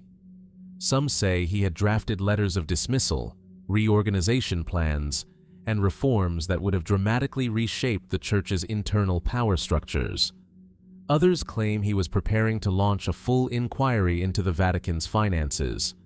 But if these documents existed, they were never made public. When Vatican staff entered the Pope's chambers that morning, no papers were found on his desk, no memos, no letters, no briefing folders, only the breviary by his bedside and a note scribbled with spiritual reflections. The supposed list of names, gone. The alleged reform plans, vanished. Not a single official reference to them appears in the Vatican's account of his final hours. Could it be that such documents never existed? That they were rumors, born of grief and suspicion? Or were they removed, deliberately, before any investigation could begin? Theories abound. One suggests that someone within the Vatican removed the papers as part of a routine cleanup, never realizing their significance. Another claims they were taken before the Pope was even found, perhaps by someone with access and motive. Still others believe the documents were destroyed to prevent them from ever becoming evidence. One of the most persistent theories connects these missing papers to the very scandals Pope John Paul I was allegedly preparing to confront: the Vatican Bank, the shadowy dealings of Roberto Calvi, the secretive Masonic Lodge Propaganda Due, or P2, whose members allegedly included bankers, politicians, and high-ranking clergy. Could Luciani have stumbled onto something dangerous? And if so, was it enough to silence him? The Vatican has never acknowledged the existence of any such documents. No official inventory of the Pope's belongings has ever been released. No inquest was held. No autopsy performed. At the time, church officials insisted that such measures were unnecessary, even inappropriate. But the absence of clear answers only fed speculation. In the decades since, journalists, authors, and investigators have attempted to reconstruct what might have been lost. Some claim to have sources who saw the documents before they disappeared. Others point to inconsistencies in the Vatican's timeline of events, differing accounts of when the Pope was last seen, who found him, and when the alarms were raised. But the truth remains elusive. The archives of the Vatican remain silent on the matter, restricted, sealed. Perhaps the documents are still there, mislabeled or buried among other files, or perhaps they were never archived at all. In 2017, the Vatican formally opened the beatification process for John Paul I, and in 2022, he was declared blessed. The Church now venerates him as a man of profound faith and moral clarity. But the questions surrounding his death, and the missing papers, remain unresolved. Why was no autopsy conducted on a sitting pope who had served only 33 days? Why were his supposed reform plans never acknowledged? And most critically, what happened to the documents that, according to many, could have altered the course of Vatican history? We may never know. Or we may simply be waiting for the right drawer to open, the right envelope to surface, the right archivist to speak. So, we are left to wonder, did Pope John Paul I die of natural causes, his work unfinished, his intentions lost to time? Or were his final hours the quiet end to something far larger, silenced, not by chance, but by design?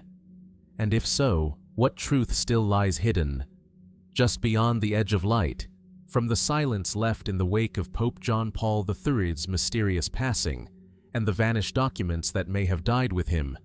We journey now not into modern archives or political corridors, but into the heart of a relic steeped in both history and sacred tradition. A cloth, not unlike the famed Shroud of Turin, yet lesser known and perhaps just as enigmatic. It is kept in the Cathedral of San Salvador in Oviedo, northern Spain. Preserved behind glass, wrapped in ritual, rarely shown to the public. A piece of linen, blood-stained, ancient, and fiercely protected. They call it the Sudarium of Oviedo. Unlike the shroud, the Sudarium does not display an image. There is no face burned into the fibers, no ethereal impression. Instead, what one sees are blotches of reddish-brown, stains, irregular, chaotic. And yet, beneath this apparent simplicity lies a mystery that has confounded researchers for decades. Measuring approximately 33 by 21 inches, the Sudarium is believed by some to be the cloth that was wrapped around the head of Jesus after his death, specifically mentioned in the Gospel of John. In chapter 20, verse 7, it says, "The cloth that had been around Jesus' head was not lying with the linen cloths, but was folded up in a separate place. This is that cloth," claim the faithful.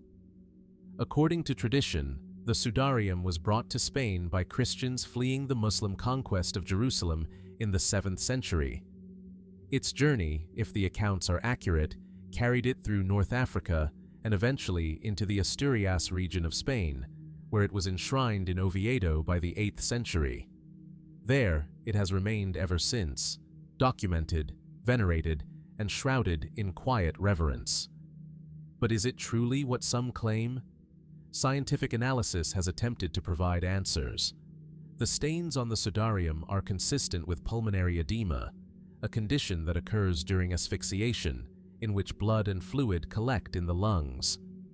This detail is particularly compelling, as it supports the notion of death by crucifixion. Blood flow patterns on the cloth suggest that it was used to cover a face tilted to the right, consistent with Roman crucifixion practices and the position of Jesus' head as described in the Gospels. Moreover, forensic comparisons between the bloodstains on the Sudarium and those on the Shroud of Turin have revealed a remarkable correlation. Not only do the blood types match, both AB, rare and significant, but the facial dimensions and wound patterns align with extraordinary precision.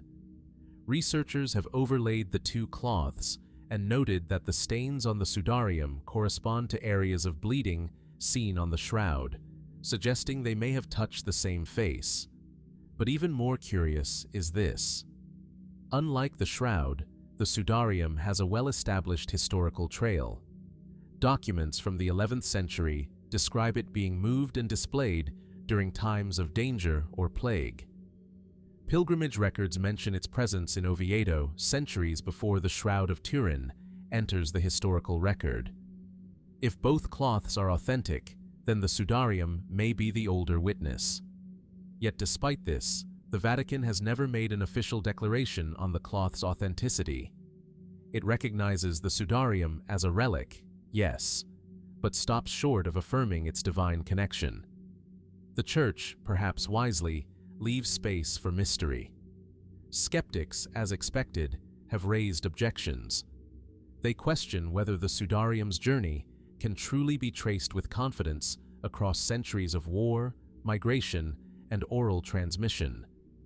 Some propose that the similarities to the shroud are the result of deliberate fabrication. Others see it as a medieval devotional object, created to inspire belief, not deceive. Still, forensic pathologists, textile analysts, and historians continue to study the cloth. In 1989, the Spanish Center for Syndenology conducted a detailed investigation, concluding that the Sudarium had indeed wrapped the head of a crucified man. The evidence, they argued, pointed not toward fiction, but toward trauma. And this is where the mystery deepens. Because if the Sudarium and the shroud both covered the same body, and if that body truly bore the marks of crucifixion, then what exactly are we looking at? Is it possible that two separate ancient cloths, kept in different countries, each with their own provenance, could tell a single story? A story of suffering, death, and perhaps resurrection? Or are we, as with so many of the Church's most sacred mysteries, seeing what we wish to see, finding patterns in the bloodstains because we long for them to align? Even in Oviedo itself, the cloth is shown only 3 times a year: on Good Friday, the feast of the Triumph of the Cross, and the octave of Easter. The rest of the time, it is kept in darkness, preserved but silent. Perhaps that is where it belongs, not as proof, but as a question. So we are left to wonder, is the Sudarium of Oviedo a forgotten key to one of the greatest stories in history? Or is it simply a relic of devotion, its secrets buried not in science or scripture, but in the space between belief and doubt? From the blood-stained linen of the Sudarium of Oviedo, its silent testimony folded into centuries of sacred tradition, we now journey to a place far older, more arid, and perhaps even more revealing. A place where scrolls slept for over 2,000 years, hidden in the cracks of desert stone. Discovered not by scholars, but by a wandering shepherd boy, the Judean desert, harsh, sun-scorched, and almost otherworldly in its stillness. It was here, in 1947, among the cliffs near the ruins of Qumran, that fragments of ancient parchment were found inside clay jars, sealed in narrow caves. What emerged from those caverns would go on to reshape biblical scholarship and ignite decades of theological speculation. They are known as the Dead Sea Scrolls. Written between the 3rd century BC and the 1st century AD, these texts include some of the oldest surviving copies of the Hebrew Bible, along with hundreds of previously unknown writings, apocalyptic visions, community rules, and esoteric commentaries. Some were composed in Hebrew, others in Aramaic or Greek. Many were incredibly well preserved, despite the centuries that had passed since they were sealed away. And yet, almost as soon as the scrolls were unearthed, another mystery began to grow. Not about what had been found, but about what wasn't shown. Why were certain texts released quickly, while others remained unpublished for decades? Who decided what would be shared with the world, and when? And what role, if any, did the Vatican play in shaping access to these ancient writings? Officially, the scrolls were the responsibility of a team of scholars working under the Jordanian Department of Antiquities, and later under the Israeli Antiquities Authority. Yet for years, this scholarly team was dominated by a small group, many of them Christian, several closely tied to Catholic institutions. Critics would come to call it the Scroll Cartel. Among them was a Dominican priest and biblical scholar named Roland de Vaux, a key figure in early scroll studies and a director of the École Biblique in Jerusalem, a Catholic research institution. Under his guidance, certain texts were made available, while others were kept under restricted access for decades. Some researchers allege that this control slowed publication and discouraged broader analysis. Was this a matter of academic caution, or something more?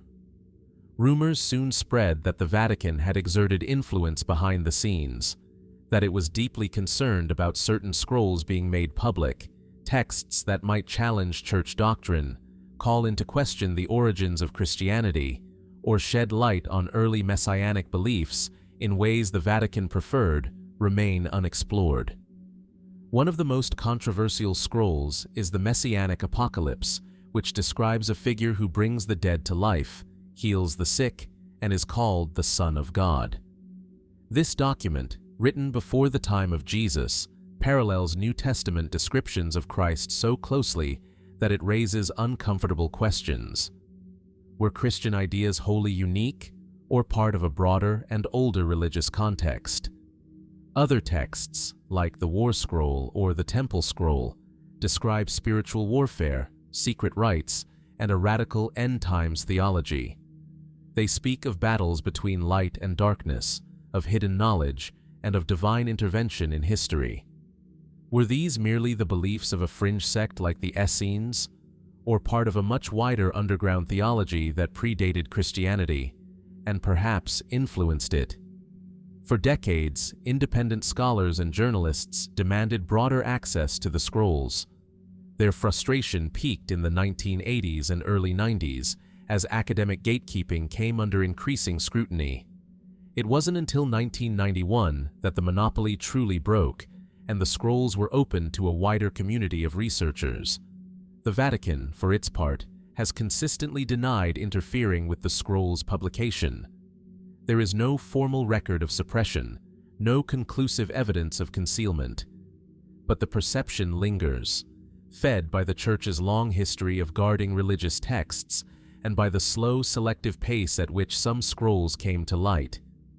Could it be that the Church feared what the scrolls might reveal about the historical Jesus, about the origins of Christian sacraments, or the evolution of early Church authority? Or is this simply a case of scholarly bureaucracy, amplified by public imagination? Even today, some questions remain unanswered. Not all the scrolls have been fully translated. Some fragments are so damaged that they exist only as faint ink on crumbling parchment. Others remain contextually obscure, hinting at ideas that modern scholars still struggle to interpret.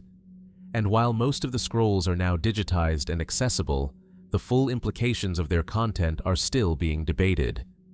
The Vatican, while not officially involved in scroll preservation, has shown renewed interest in ancient texts and Judaic-Christian origins in recent decades. The Vatican, while not officially involved in scroll preservation, has shown renewed interest in ancient texts and Judaic-Christian origins in recent decades. Some see this as an effort to bridge gaps between faiths. Others suspect a quiet attempt to reclaim narrative control. Ultimately, the Dead Sea Scrolls are a reminder that history, especially sacred history, is never static. It is a living dialogue between what was written, what was hidden, and what is slowly rediscovered. So we are left to ask, what truths lie in the fragments still unread? What visions of God, humanity, and salvation are sealed not in vaults, but in silence? And if the Vatican once watched these scrolls with wary eyes, does it still? From the ancient scrolls hidden in desert caves, fragments that might redefine our understanding of faith, we now follow a mystery older still. A mystery that spans continents, faiths, and centuries. An object lost to history, shrouded in power, awe, and reverence. The Ark of the Covenant.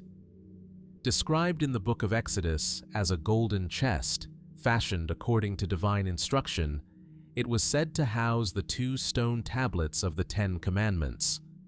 Measuring roughly 4 feet long and 2 feet wide, the ark was adorned with rings of gold and crowned by 2 cherubim whose wings touched above the mercy seat, the place where, tradition holds, the presence of God would descend. But it was never merely symbolic. In biblical texts, the ark parts rivers, levels city walls, and strikes down those who touch it unworthily. It radiated divine authority, too sacred to be seen, too powerful to be mishandled. And then, it vanished. The last confirmed mention of the ark appears during the reign of King Josiah in the 7th century BC. By the time the Babylonians sacked Jerusalem and destroyed the First Temple in 586 BC, the ark was gone. Not destroyed, not captured, simply missing.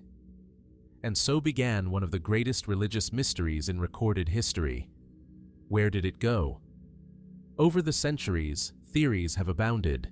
Some scholars believe it was hidden deep beneath the Temple Mount in Jerusalem, concealed in a network of tunnels and chambers before the Babylonian invasion.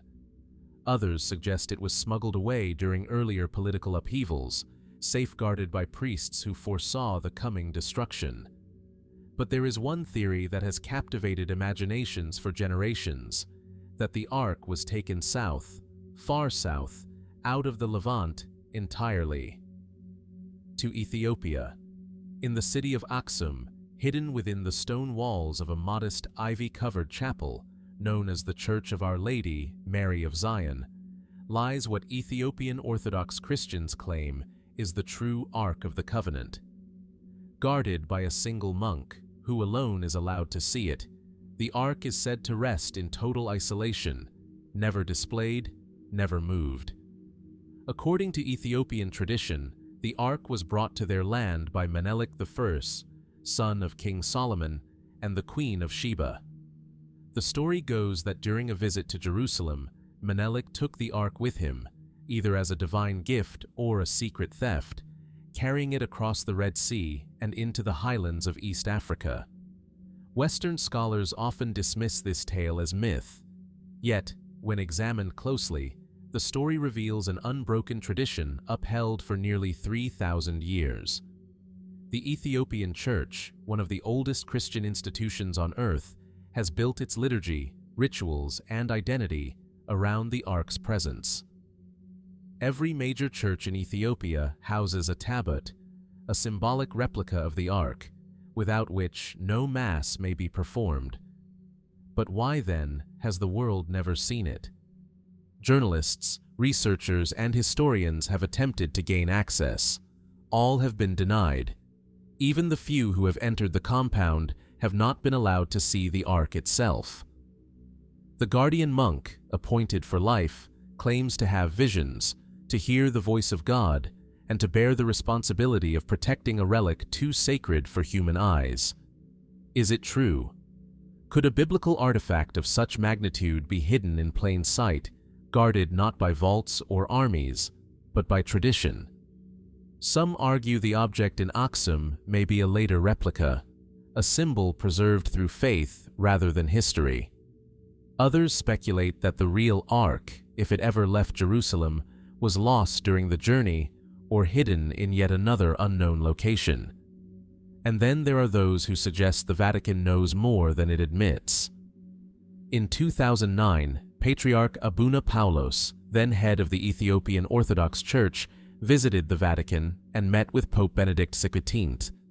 Shortly afterward, he claimed he would reveal the Ark to the world. The announcement was quickly retracted. No explanation given. No unveiling occurred. Did the Vatican intervene? Was pressure applied to preserve secrecy? Or did the Patriarch realize that some mysteries are best left untouched? Over the years, rumors have swirled that the Ark may reside not in Ethiopia, but in the vaults beneath St. Peter's Basilica itself, transported at some point in the distant past, sealed away alongside other relics too powerful or too dangerous to be known. But no evidence has ever emerged. Perhaps the Ark truly was destroyed, burned with the temple, reduced to ashes beneath Babylonian fire. Or perhaps it was hidden with divine intent, never meant to be found, but only remembered. A symbol of covenant, of mystery, of divine power that eludes human control. And yet, something endures, a persistent idea, spanning continents and cultures, that the Ark is still out there, that beneath stone and silence, it waits. So we are left to wonder, if the Ark of the Covenant still exists, what would its discovery mean? Would it affirm faith or unsettle it? And in a world shaped by secrets and sacred authority, who decides whether it should ever be found at all? As our search for the Ark of the Covenant winds through sacred chambers and ancient legends, we lift our gaze once again, this time toward the heavens.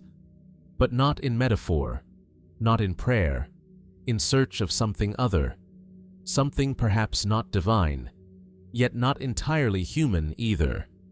It begins not in secrecy, but in science. High on Mount Graham in Arizona, the Vatican maintains one of the most advanced astronomical observatories in the world. Operated in collaboration with international universities, the Vatican Advanced Technology Telescope peers deep into space, charting stars and galaxies, searching for planetary systems beyond our own. Some might find this surprising, a religious institution, so rooted in the sacred, investing heavily in the empirical. And yet, this celestial curiosity is not new. The Vatican has been gazing at the stars for centuries, but what exactly are they hoping to find? Or perhaps more pointedly, what do they already know? In recent decades, an unexpected theme has quietly surfaced in the discourse of Vatican officials: the possibility of intelligent extraterrestrial life. Far from dismissing the idea, key figures within the Church have spoken openly about its implications, both theological and existential. In 2008, Father José Gabriel Funes, then director of the Vatican Observatory, made headlines when he declared in an interview with L'Osservatore Romano that believing in the existence of aliens does not contradict our faith. He went further, suggesting that extraterrestrials could be our brothers, created by the same God who made humanity. His words were not casual. They were deliberate, thoughtful, and, some argue, a prelude. Was this mere speculation, a philosophical gesture, or was it preparation? The Vatican's interest in the subject has not been limited to astronomers. Theologians and philosophers within the Church have increasingly engaged with the question, what happens to Christian doctrine if we are not alone? Would alien beings require salvation? Could they be sinless? Would they share in Christ's redemption, or possess a different relationship with the divine altogether? And why, at this moment in history, is the Church asking these questions? In the background of this quiet theological reflection, governments around the world have begun to shift their posture on unidentified aerial phenomena.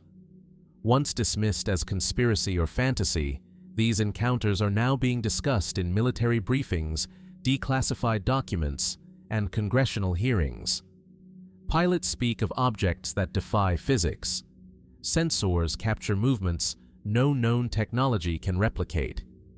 The United States has openly acknowledged the existence of UAPs, unidentified anomalous phenomena, and established task forces to study them. In this evolving landscape, some believe the Vatican's subtle engagement with the topic is not coincidental. Could the Holy See, with its global intelligence networks, its centuries-old archives, and its deeply embedded role in geopolitical affairs, have access to knowledge the public does not? If so, how would it choose to prepare humanity for such a revelation? Would it soften the ground, gradually reframing theological boundaries, as some claim it already has? There are even whispers, unconfirmed of course, that the Vatican was consulted during early stages of alien-related research by world powers, that its moral and cultural influence made it a quiet partner in the question of disclosure. Some point to secret archives, to hidden documents dating back centuries, letters, perhaps, describing encounters or visions interpreted as divine, but now re-evaluated through a different lens. Others invoke the Fatima apparitions of 1917, noting that the descriptions of luminous beings and strange aerial phenomena bear an eerie resemblance to modern reports of UAP encounters. Could certain religious visions across time have been misunderstood interactions with something other? Again, the Vatican has not confirmed such interpretations, and yet it has never condemned the conversation either. There is also the curious relationship between Vatican astronomers and scientists studying exoplanets, worlds orbiting distant stars. In recent decades, the search for life has moved from science fiction to mainstream research. Planets in the so-called habitable zone are no longer rare. The question is no longer if life exists elsewhere, but when we will find it. And when that day comes, who will help interpret its meaning? In this, the Vatican may be playing a longer game, one rooted not in secrecy, but in stewardship, guiding the faithful through what could be the most profound paradigm shift in human history. Or, perhaps, it already has. What if evidence of intelligent life has been encountered, not conclusively, not publicly, but quietly, in classified briefings, in unexplained observations? And what if the Vatican, ever cautious, ever deliberate, has chosen silence over disclosure, not to deceive, but to prepare? This is the line between knowledge and mystery, between faith and the unknown. As global governments inch toward greater transparency, the Church appears to be waiting, not obstructing, but not rushing forward either, watching, reflecting, perhaps already knowing. So we are left to wonder, what role does the Vatican truly play in the question of alien life? Is it merely a thoughtful observer, or a silent partner in a disclosure far greater than we imagine? And if that revelation comes, whether tomorrow or in decades, will we find that the Church was never behind the curve, but always quietly ahead? As our attention shifts from the stars above to the eternal city below, we return once again to stone, shadow, and sacred earth. Beneath the vast dome of St. Peter's Basilica, beneath centuries of faith and the footsteps of pilgrims, lies a silence more ancient than the Church itself, a silence said to hold the bones of the man who, according to tradition, was the first bishop of Rome. the man called Peter. The site is known as the necropolis, a burial ground hidden beneath the basilica's foundations, inaccessible to most, lit only by careful hands, and protected by layers of marble and secrecy. It is not a mythic place, it is real. A labyrinth of mausoleums, inscriptions, and tombs dating back to the 1st centuries AD, preserved beneath the modern basilica like a fossil in cathedral stone. And at its heart, a humble wall covered in red plaster, once adorned with early Christian graffiti. The Trophy of Gaius, named after a 2nd century priest who described a monument built above the tomb of Peter, the site became a point of veneration for early Christians. Over time, it was obscured by layers of altars, chapels, and eventually, the entire basilica we know today. For centuries, its existence was rumored but unconfirmed, an idea buried beneath tradition. That changed in 1939. Following the death of Pope Pius XI, excavations beneath St. Peter's were quietly initiated, intended merely to expand the Pope's burial crypt. What began as a simple project quickly became an archaeological revelation. As workers descended through layers of Renaissance and medieval construction, they found something unexpected: a Roman necropolis, astonishingly intact. Family tombs, pagan symbols, Christian inscriptions, and at the center, the structure described by Gaius. The Vatican kept the discovery under wraps for years, not out of malice, but caution.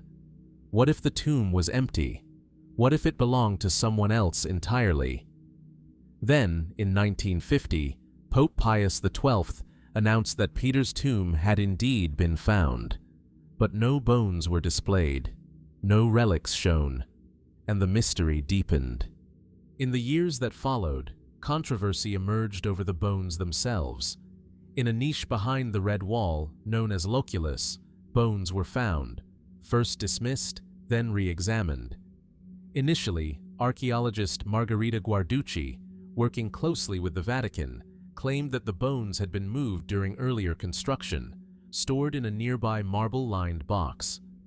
The remains were analyzed, bones of a man in his 60s or 70s, consistent with the age Peter would have been at death. No skull. But feet missing, perhaps sawn off, as was sometimes done in crucifixions, to remove bodies from crosses nailed into the earth. The Vatican later announced, in 1968, that the bones were identified in a manner which we can hold to be convincing, as belonging to St. Peter. Yet, no formal declaration of absolute certainty was made. To this day, the remains are kept in a sealed reliquary, shown only on rare occasions. There is no public display, no DNA testing, and questions remain.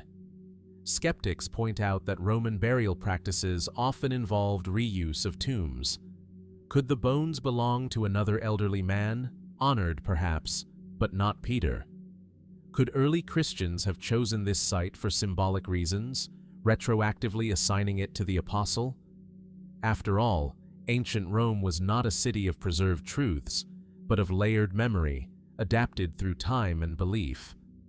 Others question the methods used in the identification process.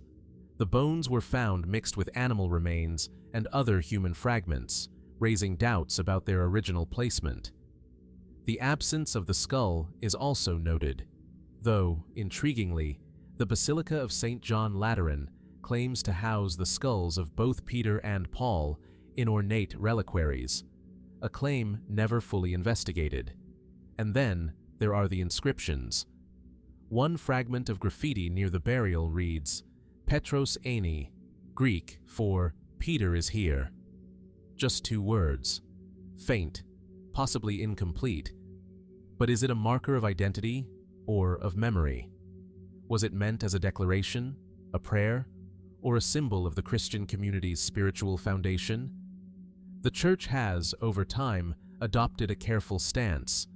The bones are venerated as relics of Peter, but official declarations speak of belief, not proof. Faith, not forensic certainty. Still, the power of place cannot be ignored.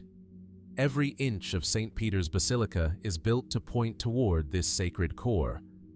The main altar stands directly above the ancient tomb, crowned by Bernini's towering bronze baldachin. It is not coincidence. It is a statement that here, in this place, rests the rock upon which the church was built. But what if he's not there? What if Peter's bones lie elsewhere, lost in the chaos of Nero's executions, burned in the circus, scattered in anonymous graves? Would it change anything? Or would the tomb, even if symbolic, still carry the same weight? Perhaps that is the deeper mystery. Not whether the bones are real, but what they represent. A continuity stretching across millennia, a human anchor to a divine story, a reminder that behind every institution, no matter how grand, lies a single, fragile life. So we are left to wonder, are these truly the bones of the fisherman turned apostle, crucified upside down in the shadows of Rome? Or are they a relic of faith itself, carefully placed, carefully protected, never fully revealed? And if certainty remains out of reach, is mystery the point? From the silent tomb beneath St. Peter's Basilica, where bones may or may not belong to the Church's first leader, we move now into the fragile world of ancient ink, brittle parchment, and lost voices. Voices not buried beneath stone, but buried beneath history itself. Hidden for centuries, resisted by doctrine, and only recently allowed to speak again. This is the mystery of the Gospel of Judas, not a modern forgery, not a heretical fiction, but a real, ancient manuscript, recovered from the edge of oblivion, written in Coptic on a papyrus codex, discovered in the Egyptian desert sometime in the 1970s, smuggled, mishandled, sold, lost, and recovered again. The manuscript passed through black markets and bank vaults before finally reaching scholars in the early 2000s, by then fragile, fragmented, and in need of urgent restoration. What it contained was nothing less than a theological bombshell. Unlike the canonical Gospels, Matthew, Mark, Luke, and John, the Gospel of Judas presents a radically different view of one of the most infamous figures in Christian tradition. In the canonical texts, Judas Iscariot is the betrayer, the disciple who hands Jesus over to the authorities for 30 pieces of silver, triggering the crucifixion. His name has become synonymous with treachery. But in this alternate gospel, Judas is not the villain. He is the only disciple who truly understands Jesus, the one chosen to carry out a divine mission, a secret mission. According to this text, Jesus tells Judas, "You will exceed all of them, for you will sacrifice the man that clothes me." The implication? That Judas's betrayal was not a sin, but an act of obedience, done not in malice, but in trust, a necessary step in a cosmic plan beyond the comprehension of the other disciples. The Gospel of Judas doesn't follow the structure of the canonical Gospels. There's no nativity, no parables, no resurrection narrative. Instead, it is a dialogue, a philosophical and mystical conversation between Jesus and Judas, infused with language drawn from Gnostic thought. But what exactly is Gnosticism? Emerging in the first few centuries AD, Gnostic sects viewed the material world as a flawed creation, sometimes even a prison, crafted not by the true, ultimate God, but by a lesser divine being. Salvation, for them, did not come through obedience or faith alone, but through gnosis, hidden knowledge, inner revelation, a spiritual awakening from illusion. Within this framework, Judas becomes not a traitor, but a revealer. The only one willing to understand the deeper truth behind Jesus' earthly mission, and in doing so, he enables the release of the divine spirit trapped within the physical body of Christ. To mainstream Christianity, this is heresy. But to scholars, it's something else. An alternative narrative from a time when Christian thought was still fluid, contested, diverse. So why was this gospel lost? And why, when it resurfaced, did it provoke such unease? The earliest known reference to the Gospel of Judas appears in the writings of Irenaeus of Lyon, a church father who condemned the text around 180 AD as a dangerous distortion. It was listed among dozens of non-canonical writings suppressed during the formation of Orthodoxy. Over time, as the Church consolidated its authority, alternative Gospels like this one were systematically excluded, their followers labeled as heretics. Most were lost, burned, buried, forgotten. That this single copy of the Gospel of Judas survived at all is nothing short of miraculous. And yet, questions linger. Why did it reappear when it did? Who preserved it for so long?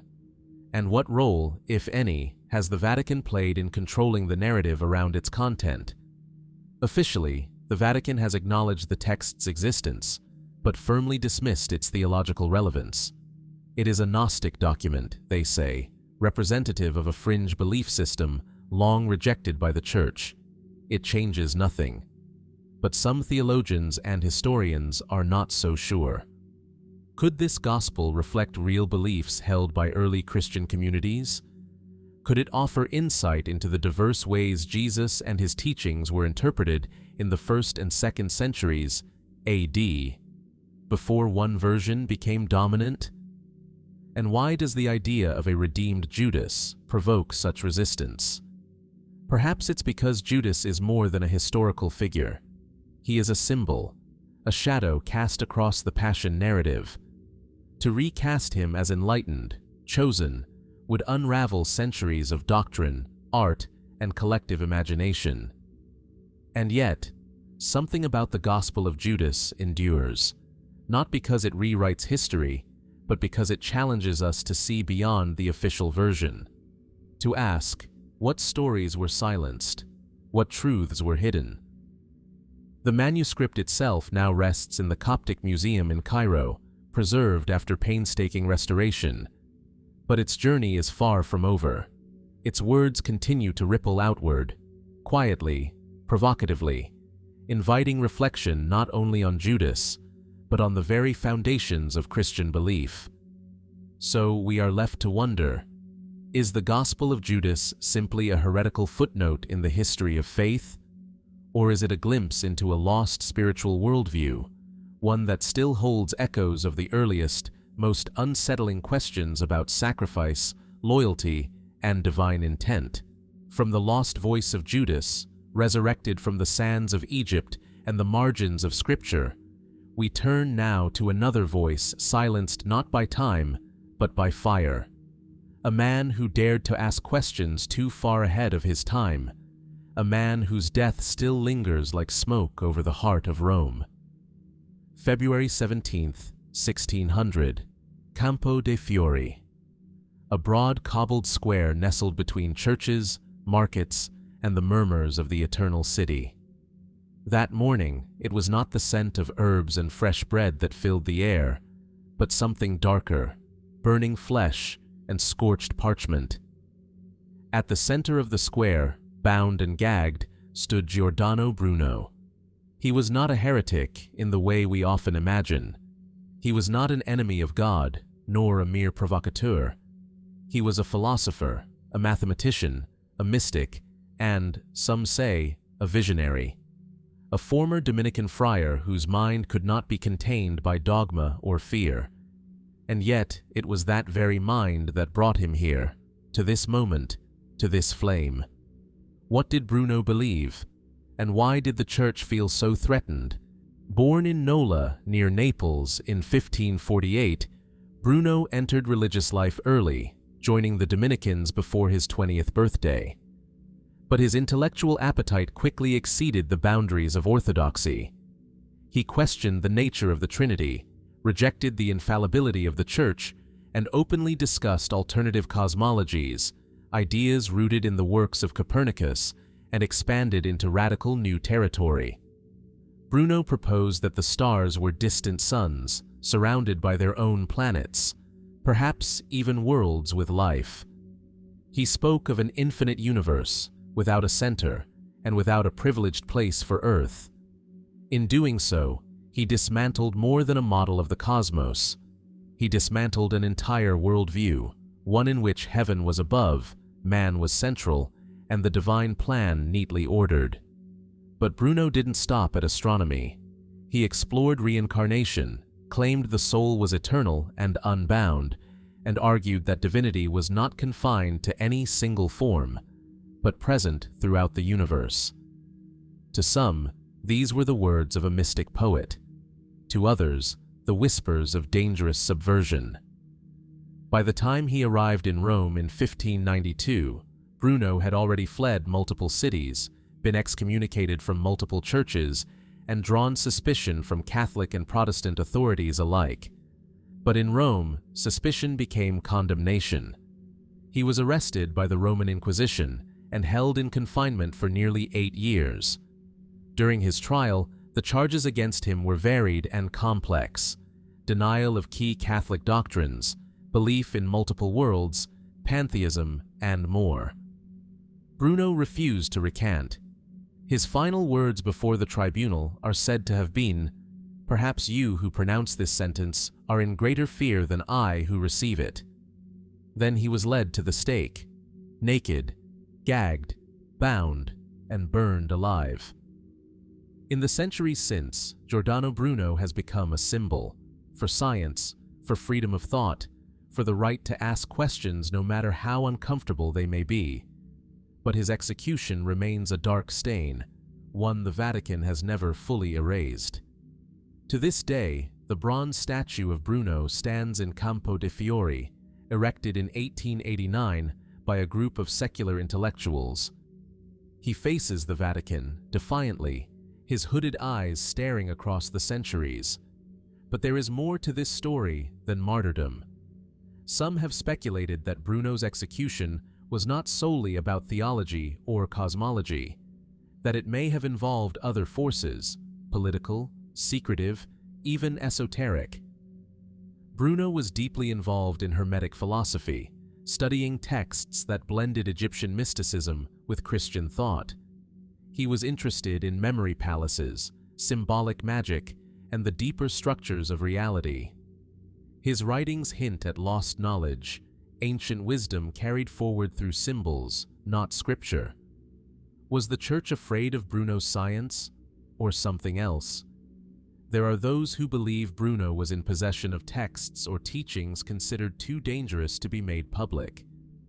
Others suggest that his teachings challenged not just doctrine, but the control of knowledge itself, knowledge that, if unleashed, could undermine the Church's authority over the interpretation of truth. Is that why he was silenced for so long? Even the Vatican's modern reflections on Bruno remain guarded. While recent popes have acknowledged the tragedy of his execution, they stop short of declaring him innocent. He remains, in Church eyes, a complex figure, perhaps brilliant, but ultimately heretical. And yet the questions he asked still resonate. What is the nature of the universe? Are we alone? Is God confined to a single narrative, or diffused throughout infinite worlds? And who decides which questions are allowed to be asked? Today, Bruno is read in philosophy classes, remembered in scientific circles, and revered by those who see in him the courage to think freely. But some still wonder what was lost when his books were banned, his thoughts condemned, and his voice extinguished in flame. So we are left to ask, did Bruno die because he dared to imagine the stars, or because he dared to imagine too much more? And in the silence that followed his execution, what truths might have been buried, truths still waiting to be found in dusty libraries, coded texts, or forgotten margins of forbidden books? From the flames that consumed Giordano Bruno, fires meant to erase forbidden ideas, we now shift our gaze to the smoke that rises over Vatican rooftops in modern times. A smoke both symbolic and mysterious, signaling not the suppression of dissent, but the arrival of power. Silent, ancient, and thick with ritual. This is the conclave, the secretive process by which the next Bishop of Rome, the spiritual leader of over 1 billion Catholics, is chosen. A ritual not merely of votes and ballots, but of centuries-old rules, whispered customs, and layers of secrecy that continue to raise questions, even now. The doors to the Sistine Chapel close with solemn weight. Outside, the world watches. Inside, silence reigns. Cardinals in crimson robes, aged and burdened with responsibility, gather beneath Michelangelo's painted ceiling, an image of divine creation towering above the men now tasked with appointing God's representative on earth. The word conclave comes from the Latin cum clave, with a key. And indeed, once the cardinals are sealed inside, they are cut off entirely from the outside world. No phones, no messages, no whispers of influence, at least in theory. But is it really so impenetrable? The rituals of papal election trace their roots to the 13th century. In 1268, after nearly 3 years without a pope, the people of Viterbo, Italy, locked the cardinals in the episcopal palace and even removed its roof to hasten their decision. The practice of seclusion, and the pressure that comes with it, became a permanent feature of the process thereafter. Today, the Sistine Chapel is converted into a place of deliberate isolation. Electronic sweeps are performed to ensure no surveillance devices are present. Jamming technology is used to block transmissions. The cardinals sleep in a nearby residence, but are under continuous guard. Every effort is made to prevent external interference. And yet, questions persist. What conversations happen in the shadows of the chapel, far from official records? What alliances are formed in the quiet hours between ballots? Theoretically, cardinals are forbidden from campaigning for themselves or promising favors in exchange for votes, but the human element cannot be entirely removed from the sacred. Over the centuries, accusations have emerged of secret lobbying, political maneuvering, and even external influence, whether by monarchs, intelligence agencies, or clandestine orders. During the Cold War, rumors circulated of KGB interest in papal succession. More recently, theories have suggested that even the resignation of Pope Benedict XVI in 2013, an event unprecedented in 6 centuries, may have involved hidden pressures within the Church. Of course, none of this is proven, but in a process so tightly controlled, so shielded from transparency, the absence of answers invites speculation. The voting itself is a study in ritual precision. Each cardinal writes a name on a folded ballot, approaches the altar, and declares under oath that the vote is given in full freedom. The ballots are collected, counted, and then burned, along with chemical agents that produce black or white smoke. Black means no decision. White means a new pope has been chosen. But who prepares those ballots? Who watches the watchers? Are there safeguards against manipulation? Or, in the shadows of centuries, could subtle pressures still shape the outcome in ways the public never sees? Even the moment of announcement is steeped in theatrical mystery. After the white smoke, the bells of St. Peter's ring. A cardinal steps onto the balcony and declares, "Habemus Papam," we have a pope. A name is revealed. A man appears. Applause echoes across the square. But the decisions, the discussions, the debates that led to that moment remain locked behind the chapel walls forever. And then, there are the deeper questions. What prayers are whispered in those final moments before a name is written down? Do the cardinals feel the weight of divine inspiration, or the pull of politics, nationality, ideology? And what happens if a pope is elected who holds views that unsettle the existing balance within the Church? Is the conclave still a sacred selection guided by the Holy Spirit? Or has it, over time, become a carefully managed mechanism for maintaining institutional continuity?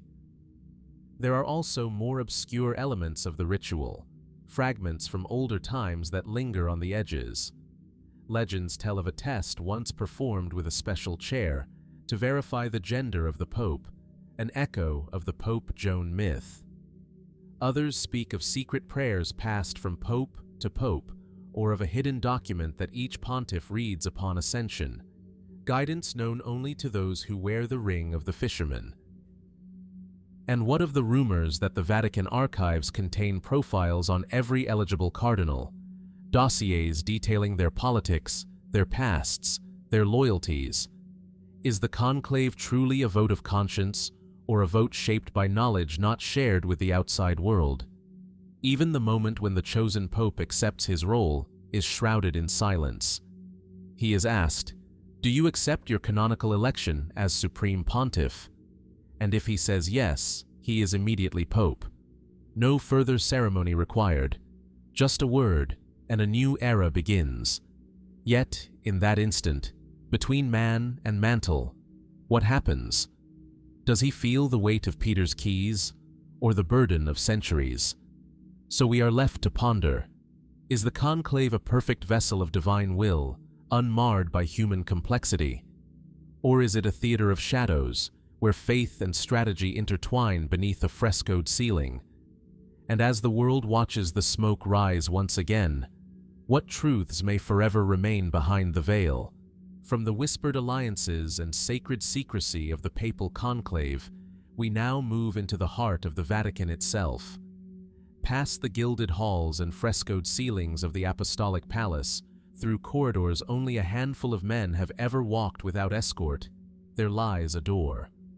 Modest in appearance, unmarked by grandeur. Its wood is dark, its hinges silent.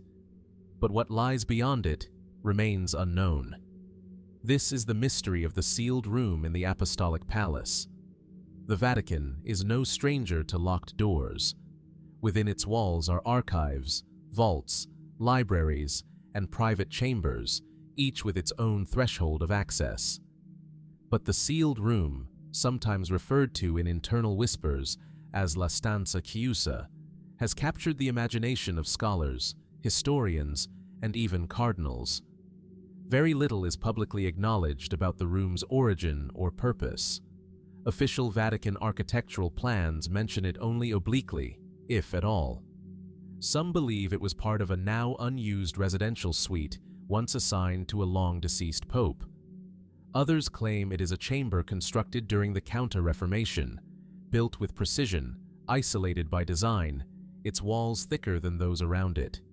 And yet, no pope in modern memory is known to have spoken about it. What, then, is inside? One popular theory suggests that the room houses a cache of documents too controversial, too destabilizing, to be included even in the Vatican's secret archives.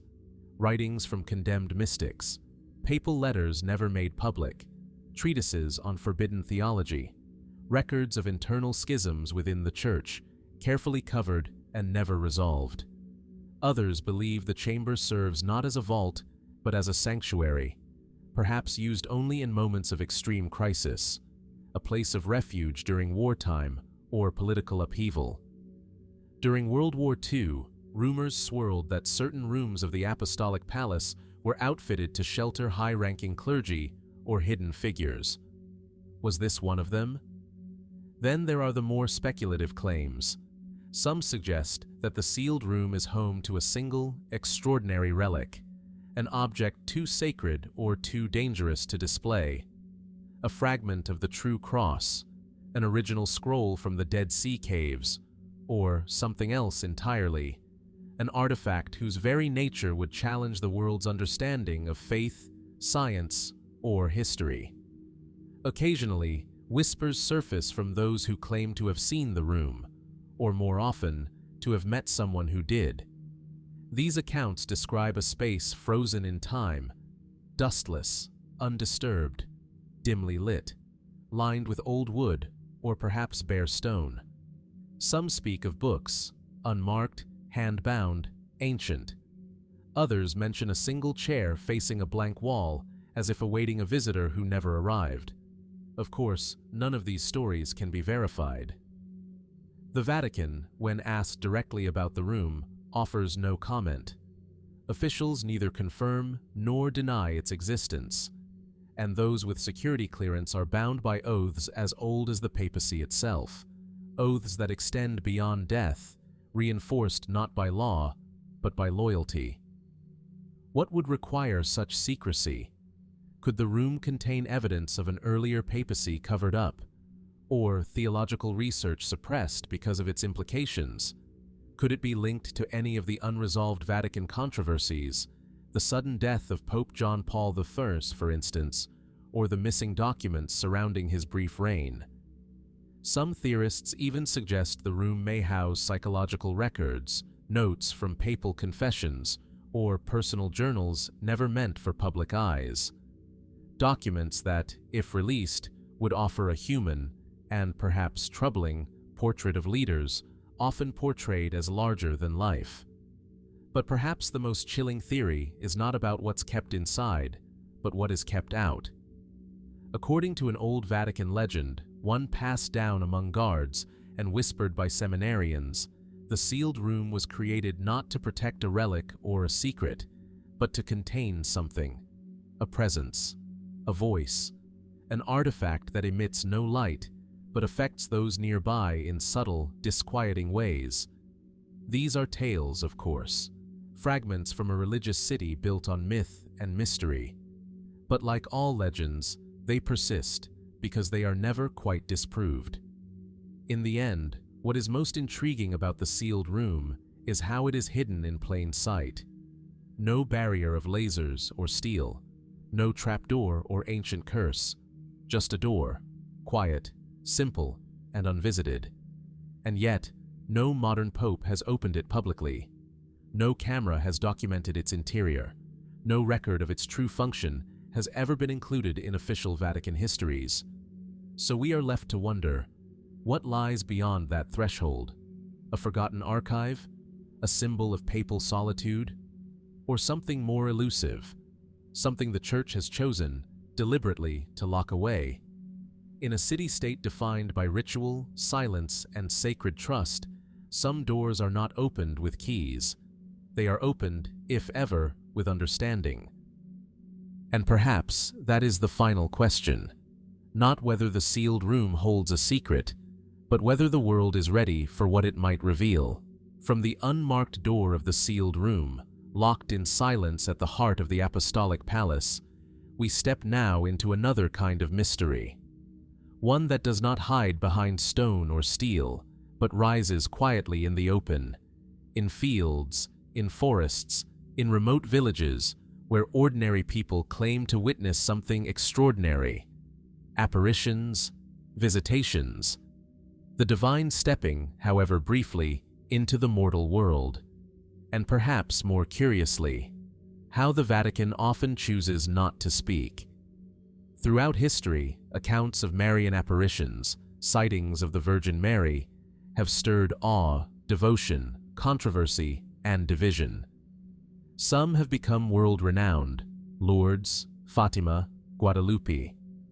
Others remain obscure, whispered only in local prayer circles or dismissed by church officials as private delusions.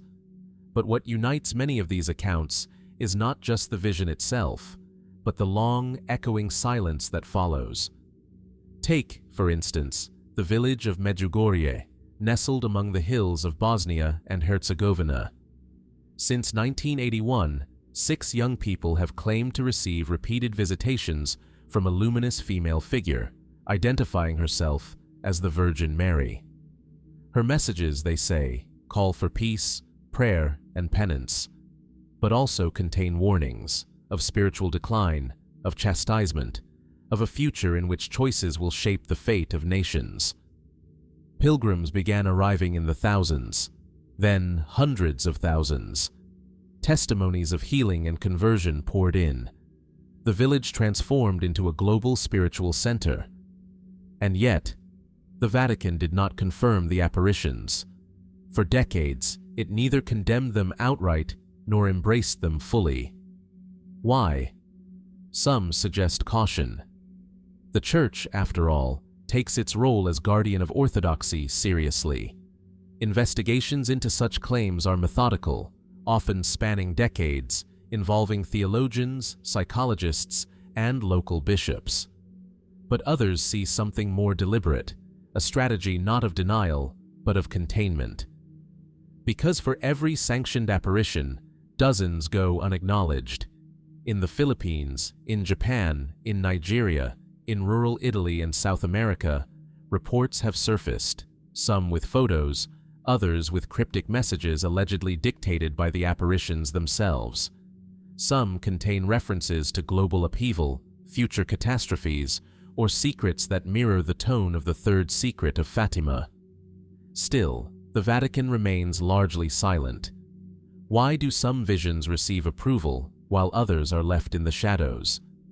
Officially, the Church distinguishes between public revelation, that which is binding on the faithful, ending with the death of the last apostle, and private revelation, which even when approved, does not carry the same doctrinal weight. This gives the Vatican a theological framework for engaging with mystical claims without altering core belief. But critics argue that the Church's prolonged silence in many cases is not theological, it's political. Apparitions often emerge in times of turmoil, war, persecution, societal collapse. They draw followers, sometimes outside of ecclesiastical control.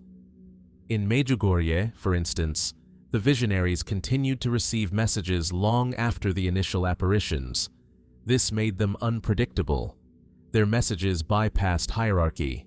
Their authority came not from ordination, but from experience. And this, some believe, is the real reason for Rome's reticence. Could it be that certain apparitions pose a challenge to the Church's control over narrative and revelation? That they open the door to a more mystical, decentralized form of faith, one the Vatican cannot easily regulate? Others suggest something even more provocative.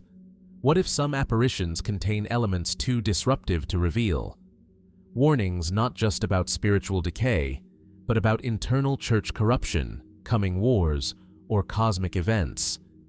What if messages received in these apparitions echo apocalyptic or prophetic content the Vatican already possesses, and would rather not see validated publicly? There are whispers, always whispers, that some apparitions have been investigated and found credible, but silenced to avoid panic. That certain messages have been read by popes, sealed in archives, or quietly folded into homilies without revealing their source. And yet, not all Vatican silence is absence.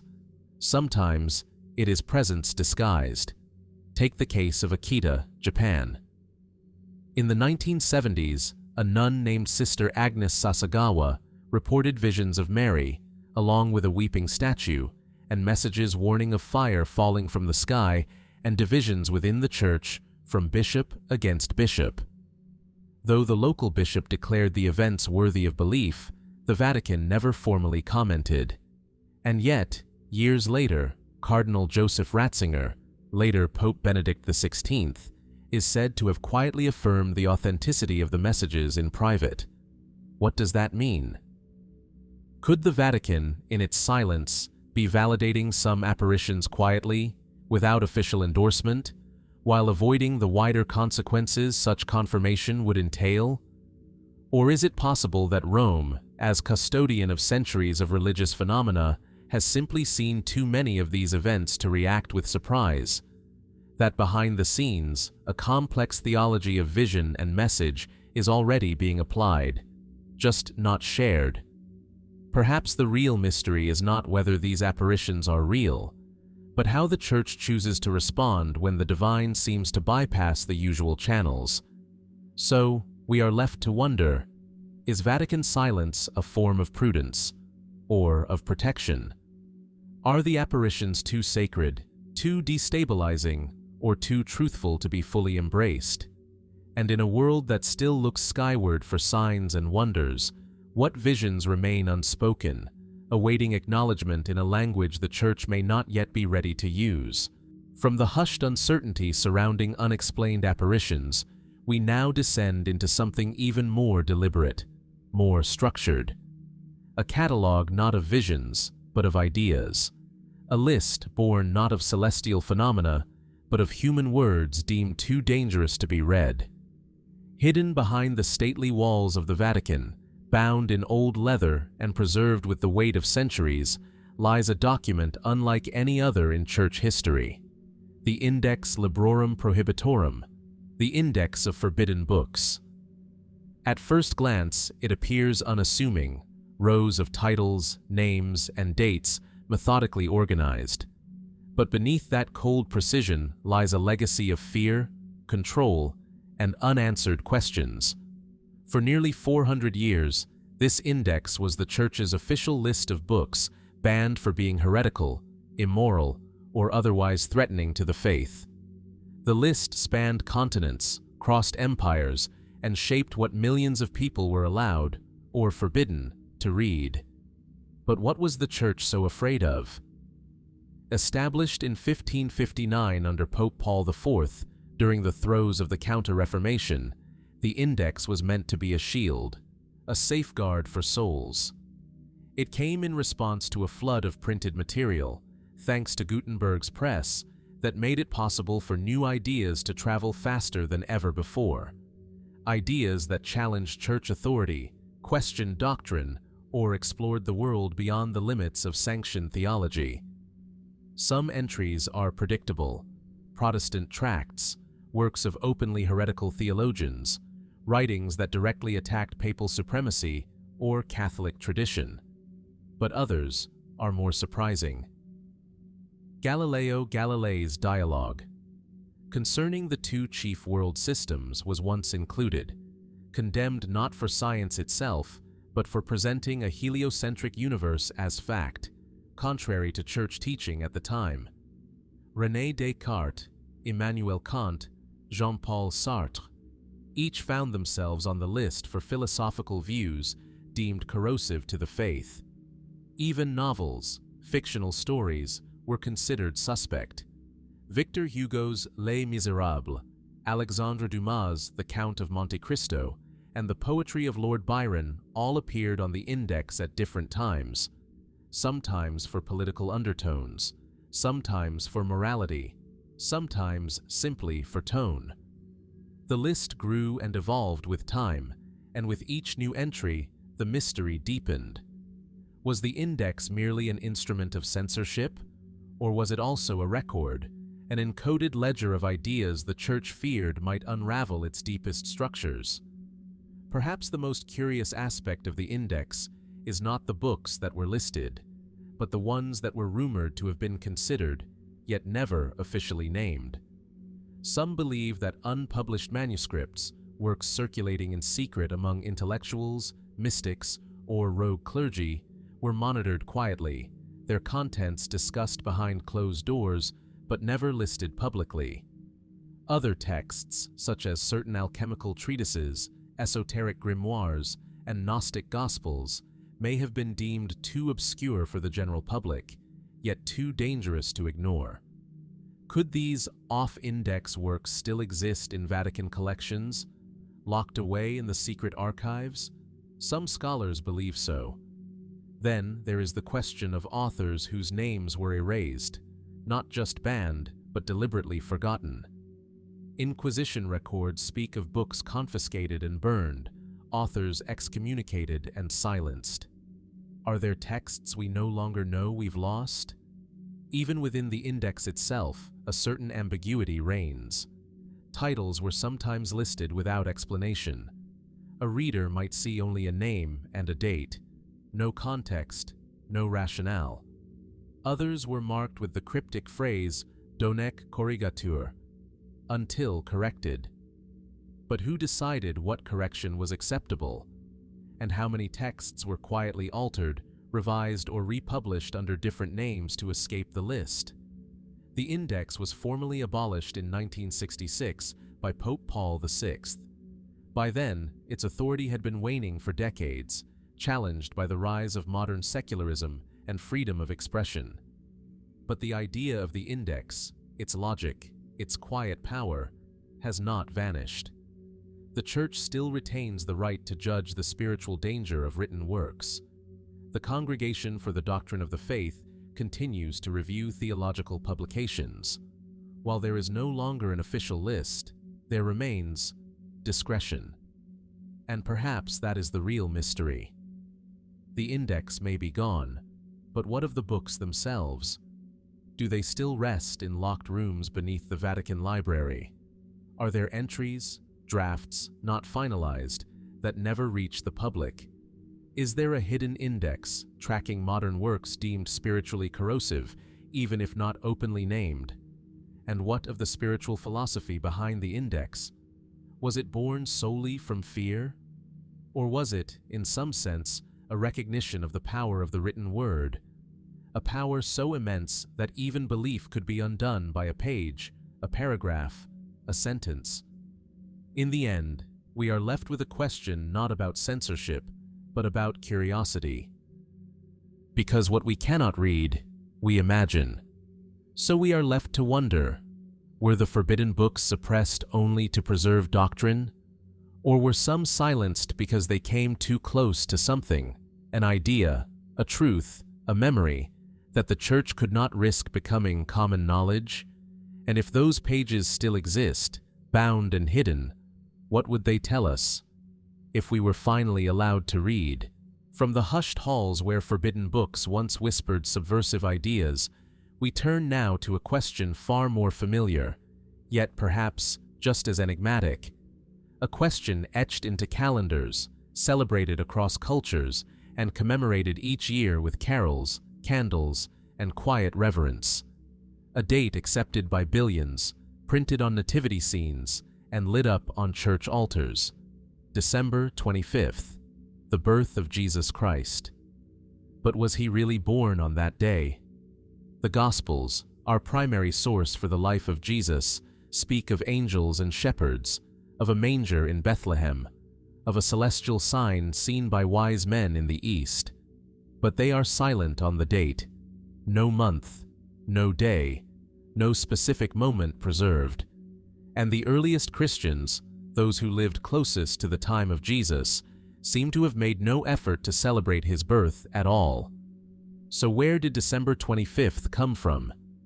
The first recorded celebration of Christmas on this date appears in the Roman calendar in 336 AD, during the reign of Emperor Constantine. By then, Christianity had emerged from the shadows and taken its place within the imperial structure. Some scholars suggest the Church selected this date to coincide with, or supplant, the Roman festival of Sol Invictus, the unconquered sun, which marked the winter solstice and the rebirth of light. Others note its alignment with Saturnalia, a pagan festival of feasting and gift-giving.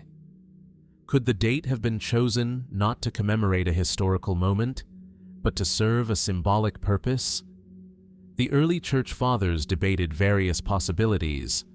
Clement of Alexandria, writing in the 2nd century, mentioned several proposed dates for Jesus' birth: March 21st, April 15th, May 20th, all based on theological calculations rather than eyewitness testimony. Some tied Jesus' birth to the date of his conception, placing it exactly 9 months after March 25th, the Feast of the Annunciation, thus arriving at December 25th. But even this is circular reasoning, based on symbolic symmetry rather than historical evidence. So, what do the Gospels offer us? Luke's account describes shepherds watching over their flocks by night, a detail that raises questions. Would shepherds have kept watch outdoors in the cold Judean hills during December? Some scholars argue this suggests a springtime birth, perhaps in March or April. Others point to the appearance of a star seen by the Magi, an event that has inspired centuries of astronomical investigation. Could it have been a comet, a planetary alignment, a supernova? Some researchers believe that a rare conjunction of Jupiter and Saturn occurred in 7 BC, visible from the Middle East, and possibly interpreted by ancient astrologers as a sign of royal birth. Others favor 6 BC, a year marked by celestial phenomena recorded in Chinese texts. Still others point to 4 BC, based on the likely death date of King Herod, who features prominently in the Nativity narrative. Each theory offers its own logic, but no consensus has ever emerged. Even the year of Jesus' birth is uncertain. Our calendar, divided by the designations BC and AD, was established by a 6th century monk named Dionysius Exiguus. His calculations, while monumental in influence, were likely off by several years. Most historians now believe Jesus was born between 6 and 4 BC, before the death of Herod the Great. So, if neither the date nor the year is certain, what role has the Vatican played in preserving or shaping our modern understanding? Officially, the Church recognizes December 25th as a liturgical celebration, not a fixed historical anniversary. But over time, the institutional emphasis on tradition over investigation has allowed deeper questions to remain in the background. And within the Vatican's archives, where ancient manuscripts, lost calendars, and early theological writings are stored, some believe clues to a more accurate date may exist. Could the true birth date of Jesus be hidden within the pages of forgotten texts preserved by early Christian communities before the rise of centralized authority? Could it be encoded in the writings of Eusebius, Tertullian, or in apocryphal gospels that were never canonized? There are whispers among scholars that certain early Syrian and Armenian churches held to dates in January or even September, that local traditions diverged sharply from Rome's version, and that, over time, the pressure to unify practices under a single imperial Christianity swept these variations aside. And then, of course, there is the symbolic power of the winter solstice. In the Northern Hemisphere, December 25th marks the return of the sun. The longest night gives way to lengthening days. Light overcomes darkness. It is easy to see how early Christians, steeped in both theology and metaphor, might choose this moment to celebrate the birth of the light of the world. But if that choice was symbolic, what else was shaped by symbol over history? Is it possible that our most cherished traditions, built on nativity scenes, calendars, and carols, are anchored not in historical fact, but in centuries of sacred storytelling? And if so, does that make them less meaningful, or perhaps even more? Because at the heart of the mystery is not the date itself, but the desire to remember, to mark time with reverence, to draw a line from the ancient world to our own. Still, the question remains: was Jesus born in a warm spring month beneath clear skies, or in the cold breath of December, as tradition tells us? And does the Vatican, keeper of time, text, and memory, know more than it shares? So we are left to wonder, has the true date of Jesus' birth been lost to history? Or does it still lie hidden, waiting in the folds of forgotten parchment, in ancient calendars or coded chronologies, just beyond the reach of those willing to ask? From the uncertain birth date of Christ, etched in calendars, yet blurred by history, we now descend into something darker. A mystery not of time, but of presence. A force the Church has never fully explained, yet continues to confront in silence. Behind the stone walls of Vatican City, in rooms rarely seen and rituals rarely witnessed, a battle is said to unfold, quiet, ancient, and unsettling. This is the world of exorcisms in the Vatican. It begins in whispers, a voice that shifts, eyes that do not blink, strength beyond what a body should hold. These are the signs, the symptoms, passed down not through medical manuals, but through centuries of ritual and belief. The Catholic Church remains one of the few institutions in the modern world to maintain trained, sanctioned exorcists. And while the rite is practiced globally, there is one place where it has never ceased: Rome. The Vatican has long maintained its own chief exorcist. Perhaps the most well-known in recent history was Father Gabriele Amorth, who served in this role for over 3 decades. By the time of his death in 2016, Amorth claimed to have performed more than 70,000 exorcisms. Many were brief prayers. Others were far more severe. He described voices speaking in ancient languages, individuals who recoiled from holy objects, who convulsed at the sound of the rosary, and who described, with eerie clarity, the sins of those around them. Amorth was not a fringe figure. He was trained, approved, protected. He walked Vatican corridors, briefed senior clergy, and advised popes. And yet his work, by its nature, remained invisible to the faithful. Rarely spoken of, almost never seen. Where do these rituals take place? Not in the Sistine Chapel or St. Peter's Basilica, but in small sealed rooms within churches, monasteries, or hidden corners of Vatican buildings. One such chamber is said to exist beneath a Jesuit residence near St. Peter's Square. Another, just beyond the reach of the Swiss Guard, tucked away in the Apostolic Palace itself. According to church protocol, an exorcism can only be performed after extensive psychological evaluation. Medical conditions must be ruled out. Mental illness must be considered. But when no explanation fits, when the inexplicable remains, the rite may begin. The Ritual Romanum, first formalized in 1614 and revised in 1999, outlines the procedure. Holy water, the crucifix, Latin prayers invoking the authority of Christ to drive out the demon. But even among exorcists, there is a spectrum of belief. Some describe demons as metaphors, spiritual metaphors for deep suffering. Others believe in literal possession, entities that are real, personal, ancient. Is the Vatican's persistence in these rites a quiet admission that there are things science cannot explain?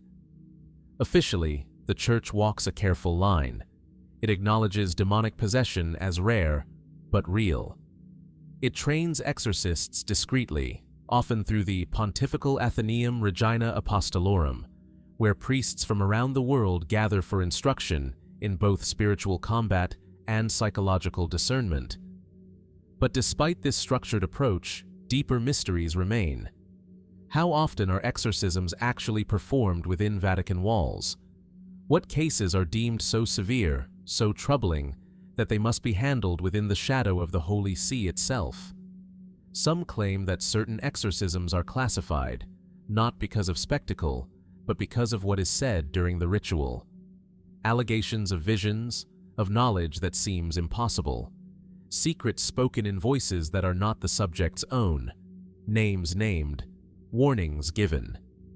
There are even stories, uncorroborated but persistent, of possessed individuals uttering information known only to a handful of Vatican officials, of rituals interrupted when a subject recited passages from arcane texts stored deep in the archives. One account, whispered among clergy, describes a case in which the afflicted spoke fluently in Aramaic, pronouncing ancient liturgical forms no longer used by the Church. Are these embellishments, myths shaped by fear and fascination? Or is there something older at play, something that even the Vatican, with all its scholarship and control, does not fully understand? The Church has always dealt with paradox, the physical and the spiritual, the sacred and the profane, the visible and the hidden. In exorcism, these paradoxes converge. Faith meets suffering, belief meets mystery. And while the Vatican insists the rite is a last resort, not a spectacle, its persistence suggests that, even in an age of science and reason, some darkness cannot be explained away. There are also critics, those who say the rite risks reinforcing delusions, or worse, masking psychological trauma behind a veil of theology. The Vatican acknowledges these concerns, but still, the ritual remains. Why? Perhaps because, for all its formality, exorcism serves as a mirror, a reflection of the Church's belief in unseen realities. In spiritual warfare, not metaphorical, but real. And in a world where evil often wears human faces, the right becomes a strange reassurance that someone, somewhere, is still confronting the darkness head-on. So we are left to wonder, what has the Vatican seen behind those closed doors? What words have echoed through stone halls during rites that the world will never witness? And if the most sacred city on earth believes in the power of exorcism, what exactly is it trying to keep at bay? From the shadowed rites of exorcism, performed in hushed corners of the Holy See, we move now to a different kind of secret operation, one involving not spirits, but soldiers, not ancient prayers, but encoded messages. Beneath the marble corridors and stained glass sanctuaries of Vatican City, another war was waged, one less visible, but no less critical. It was a war of intelligence, of whispers passed between couriers, of secret diplomacy, and of silence, weighed carefully in the balance of survival and truth. This is the story of the Vatican's involvement in World War II intelligence. At first glance, Vatican City appears far removed from the theater of global war. Just 109 acres in size, it is the smallest independent state in the world, neutral by international agreement, unarmed, surrounded by fascist Italy and later Nazi-occupied Rome. And yet, in the 1930s and 1940s, it became a quiet epicenter of information, a nerve center of contacts, messages, and hidden decisions. Pope Pius XII, elected in 1939 on the eve of the war, was no stranger to diplomacy. As Cardinal Eugenio Pacelli, he had previously served as the Vatican's Secretary of State and Papal Nuncio to Germany. He spoke fluent German and had long-standing relationships with members of the German Catholic hierarchy. When the world descended into chaos, he inherited a church caught between neutrality and moral responsibility, and so the Vatican walked a razor's edge. Officially, it remained neutral throughout the conflict, but beneath that neutrality, a complex web of intelligence activity quietly unfolded. The Vatican's diplomatic corps maintained embassies in more than 40 countries, including Germany, Italy, the United Kingdom, and the United States. Through nuncios, papal ambassadors, and informal contacts with bishops, priests, and lay Catholics, the Vatican had access to an extraordinary network of eyes and ears, even in places where other governments had been shut out. One of the most intriguing questions is just how much the Vatican knew, and when. Evidence suggests that by 1942, Pius XII had received detailed reports on the systematic persecution of Jews across Europe. These accounts came through various channels: bishops in occupied Poland, diplomats in Hungary and Slovakia, and perhaps most notably, German resistance figures who risked their lives to pass information to Rome. Did these reports reach the Pope? And if so, what was done with them? Historians remain divided. Some argue that Pius XII's cautious diplomacy allowed him to operate behind the scenes, coordinating rescue efforts, protecting Jews within church institutions, and appealing to Axis leaders through private channels. Others claim his public silence, particularly in the face of the Holocaust, was a moral failure. But lost in the controversy is the deeper mystery: the Vatican's role as an intelligence broker. According to declassified Allied documents, Vatican contacts provided key information on German troop movements, Italian morale, and resistance efforts. Messages were transmitted through Swiss couriers, priests, and even neutral journalists. Some suggest the Vatican passed intelligence to the British through its nunciature in Bern, while others believe it maintained quiet backchannels to the United States via Cardinal Spellman in New York. In 1943, as Nazi forces entered Rome, the Vatican became an island of tense neutrality. German troops surrounded its borders, and yet, reportedly under Hitler's personal orders, no invasion ever occurred. Why? Some believe the Vatican possessed leverage. that its access to sensitive information made it more valuable intact than destroyed, that if the Nazis had stormed its gates, the world would have seen not just an attack on religion, but an attempt to silence one of the war's most quietly informed observers. There are even darker whispers, unproven but persistent, that the Vatican's knowledge of Nazi atrocities extended further than admitted, that it may have used its position to negotiate the post-war survival of certain individuals, that it knew of escape routes later called the Ratlines, used by former SS officers and collaborators to flee Europe, sometimes with forged Vatican documents or the help of sympathetic clergy. Is this truth or convenient conspiracy? What is clear is that the Vatican, though officially neutral, was never uninvolved. It offered sanctuary to thousands during the occupation of Rome: Jews, partisans, political dissidents. It maintained communication with the German resistance. It stored files, conducted quiet diplomacy, and monitored the shifting tides of the war with an intensity known only to the inner circle of the Curia. And yet, many of its archives from this period remain sealed. Despite repeated calls for transparency, the Vatican has only recently begun to open its records on Pius XII and World War II. In 2020, the Apostolic archives allowed limited access to scholars. Early reports suggest a complex portrait of the Vatican's role, at times heroic, at times hesitant. But full answers remain elusive. What correspondence remains hidden? What names? What decisions? Perhaps the greatest mystery lies not in what the Vatican did, but in what it chose not to say. Silence, after all, can be a form of diplomacy, or a form of complicity, or both. So we are left to wonder, was the Vatican a passive observer, a secret resistor, or something in between, a keeper of truths too dangerous to reveal, even now? And if those truths are still stored within its walls, locked behind wooden doors and iron keys, what might they say about the world's darkest war, and the church that watched it unfold from behind veils of incense and shadow? From the coded whispers of wartime intelligence, we now lift our gaze to a different kind of surveillance, one not directed at nations or borders, but toward the cosmos itself. On a mountaintop in southern Arizona, far from the hallowed corridors of Rome, the Vatican maintains a quiet outpost of inquiry, a place where faith meets physics, and where the mysteries being pursued are not of men, but of stars.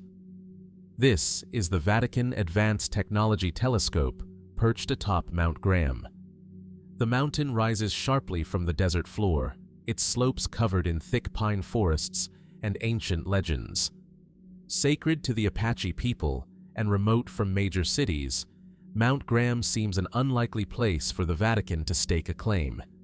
And yet, here, 8,550 feet above sea level, stands one of the world's most sophisticated observatories.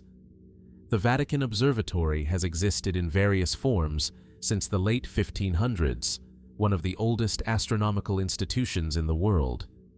But by the 1980s, light pollution near Rome made meaningful stargazing increasingly difficult. The Church, unwilling to let its legacy of celestial observation fade, looked westward, toward clearer skies and darker nights. And in 1993, the Vatican Advanced Technology Telescope, or VATT, became operational. A modest structure by astronomical standards, it houses a 1.8-meter reflector capable of capturing extraordinarily sharp images of deep space. It's not the largest telescope in the world, but it's one of the most precise. Run in partnership with the University of Arizona, the observatory is managed by Jesuit astronomers, priests who are also scientists, men of prayer who spend their nights charting galaxies, cataloging nebulae, and studying the distant glow of ancient suns. But what exactly is the Vatican looking for? Officially, the goals are scientific, studying stellar evolution, galactic structures, and the formation of planetary systems. The Church has long held that faith and reason are not opposites, and its astronomers are vocal about their desire to understand the universe as part of God's creation. They publish in peer-reviewed journals. They attend international conferences. Their work is rigorous, methodical, and transparent. And yet, questions remain. Because for some, the idea of the Vatican operating a mountaintop observatory thousands of miles from its own territory raises more than academic curiosity. Why Arizona? Why Mount Graham, a site not only remote, but steeped in cultural and ecological controversy? The construction of the observatory faced years of protest from Native American tribes who regard the mountain as sacred, and from environmentalists concerned about endangered species. The Vatican, known for its sensitivity to human dignity, pressed forward. Was it simply the quality of the night sky, or something more? Some point to the mountain's position and atmospheric stability, ideal for deep sky observation. Others note its proximity to the Large Binocular Telescope and a neighboring infrared instrument known by the acronym LUCI, once nicknamed Lucifer, a coincidence that has fueled countless online theories despite being unrelated to the Vatican's own facility. Still, the association lingers. Some speculate that the Church's astronomers are searching for signs of extraterrestrial life. In 2009, Father José Gabriel Funes, then director of the Vatican Observatory, famously stated that belief in alien life does not contradict our faith. He even suggested that intelligent extraterrestrials would be part of God's creation, potentially sinless, and in no need of salvation. It was a bold theological statement, but it also felt prepared. Could it be that the Vatican's astronomers have seen something, detected anomalies in the data, unusual signatures? Or are they simply preparing the Church, quietly, slowly, for a future where we are not alone? Other theories take a different path. Some claim the Church is using Mount Graham to track something not of this world, but approaching it. A celestial body, an unknown planet, a hidden comet, a recurring object linked to ancient prophecies. These claims are often dismissed by scientists, but the secrecy surrounding certain Vatican research projects has only added fuel to the fire. What's more, access to the observatory is limited. Public visits are rare, and the daily activities of the Vatican's astronomers remain largely outside media coverage. This is not unusual for scientific facilities, but in the case of the Vatican, whose reach is both spiritual and global, even a little silence invites questions. And then there are the stories. Accounts from former observatory employees, unverified but persistent, of unusual data logged late at night. Lights in the sky that moved against known celestial patterns. Records quietly deleted. Conversations interrupted when they crossed certain lines. Are these just fabrications, or faint echoes of something more? Despite all this, the Vatican has never suggested that its astronomers are engaged in anything other than scientific research. Their publications reflect this. Their language remains grounded. But the history of the Church is a history of dualities, of things said and things unsaid, of sacred truths revealed only when the world is ready to hear them. And perhaps that is the role of Mount Graham, not to look for something new, but to prepare for the moment when something long foreseen becomes visible. So we are left to wonder, is the Vatican's telescope on Mount Graham simply another scientific instrument? Or is it a sentinel? Is it there to map the stars? Or to watch for something else, something approaching in silence from the dark beyond the veil of space? And if so, what are they waiting to see? From the clear Arizona sky above Mount Graham, where the Vatican peers into deep space in search of cosmic truths, we now descend once more into the shadows of the earth. Not to a mountain, but to an archive. Not under starlight, but beneath stone. Deep within the walls of Vatican City lies a place that few have ever entered, a place where ink, not fire, preserves the echoes of one of the most feared institutions in church history. This is the realm of the Inquisition files. To enter the Vatican Apostolic Archive, formerly known as the Secret Archive, is to step into centuries of silence. Endless shelves, faded manuscripts, fragile scrolls bound with twine, and among them, sealed in protective cases, are the records of the Roman Inquisition, the files of interrogations, confessions, accusations, and judgments passed down during some of the darkest chapters in ecclesiastical history. These are not myth. They exist. Established formally in 1542 under Pope Paul III, the Roman Inquisition was designed to root out heresy, preserve doctrinal purity, and protect the authority of the Church. But its legacy would be written in fear, through whispered denunciations, secret tribunals, and the quiet turning of keys behind locked doors. The files are vast, meticulous, painfully detailed. Thousands of pages, handwritten in Latin or Italian, document cases that range from minor theological errors to grand-scale accusations of witchcraft, sorcery, apostasy, and heresy. Some names are well known: Galileo Galilei, Giordano Bruno, and other intellectuals whose ideas tested the boundaries of sanctioned belief. Others are anonymous: midwives, farmers, booksellers, and monks, whose lives were altered, sometimes ended, by a sentence written in ink.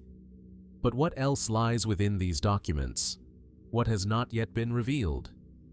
For centuries, the Inquisition files were closed, accessible only to a select group of ecclesiastical scholars under strict oversight. It was not until 1998 that Pope John Paul II opened portions of the archive to outside researchers, a monumental gesture toward transparency. Since then, historians have begun to sift through the texts, translating and interpreting the labyrinth of testimony and decree. But the process is slow, painstaking, and far from complete. Some files remain restricted, others are known to exist, but have yet to be made available. Officially, this is due to the fragility of the documents or concerns over privacy. But some believe there are deeper reasons. What if certain cases within the Inquisition's records contain theological theories that were suppressed not just for heresy, but because they were dangerously persuasive? What if long-forgotten mystics or visionaries, whose names never made it into history books, spoke of revelations or events that mirrored modern ideas? Prophecies, lost gospels, alternate readings of Scripture. Could the Inquisition have quietly buried knowledge too dangerous to let survive? There are scattered clues. Some texts reference books that no longer exist, seditious manuscripts, or unapproved translations, destroyed at the time, but perhaps copied or hidden. Others mention visions, celestial signs, or contacts with beings of light interpreted in their time as demonic, but which, through a modern lens, raise different kinds of questions. And then there is the lingering speculation around secret rituals. Some accused individuals, particularly during the height of witchcraft hysteria, were charged not with harming others, but with possessing forbidden knowledge, insights into natural forces, healing practices, or cosmological frameworks that ran counter to church teaching. Was this merely superstition? Or did the Church see in these individuals echoes of ancient belief systems it feared would return? Among the most mysterious cases are those that remain unsolved, not because guilt was unproven, but because the trial was never completed. The accused vanished. Records end abruptly. Some were transferred to different jurisdictions. Others disappeared entirely. Were they released in secret? Silenced? Or perhaps, if one dares to wonder, protected? What makes the Inquisition files so unique is not just their content, but the way they reveal the machinery of control: spiritual, intellectual, and institutional. They show how belief was measured, judged, and often punished. but they also expose the cracks in the system, the doubts, the confessions made under duress, the testimonies that contradict each other, the moments when even the inquisitors hesitated. There is, in this archive, a human story, one that is fragile, complex, and deeply haunting. But there is also a sense, among those who have studied these documents, that something remains unrevealed. Some believe there may be a classified subset of Inquisition materials, files moved from the general archive into a more restricted section. This theory is supported by inconsistencies in catalog records, by missing folios, and by references in other documents to trials that cannot be found. If such a cache exists, it would likely be known only to a handful of high-ranking officials within the Congregation for the Doctrine of the Faith, the modern successor to the Inquisition. What might those files contain? Accounts of phenomena never explained, encounters with strange apparitions, testimonies involving ancient artifacts, or perhaps the written confessions of those who stumbled too close to truths the Church was not ready to face. Or perhaps they contain nothing unusual at all, just the routine record-keeping of a bureaucracy that once believed it could police the boundaries of the soul. But the mystery remains. In a church that has long guarded secrets, the Inquisition files stand as a testament to a different kind of knowledge, one born of fear, silence, and shadows. So we are left to wonder, what truths remain buried in those aging pages? What forgotten voices still cry out from behind red wax seals and brittle parchment? And if the full archive were ever opened, without restriction, without redaction, what might we find in the final lines of those ancient judgments? Something long hidden, or something we've always suspected? From the echoing silence of the Inquisition files, where secrets of faith and fear remain sealed in ink, we turn now to one of the most dramatic and enduring enigmas in church history, a tale that spans crusades, crowns, and cathedrals, a rise fueled by faith and fortune, a fall shrouded in betrayal and secrecy. The story of the Knights Templar. Imagine a fortress monastery, high on a limestone bluff in the Levant. Beneath the blazing sun, armored figures kneel in disciplined silence. Their white mantles bear a red cross, a symbol of divine duty and martial power.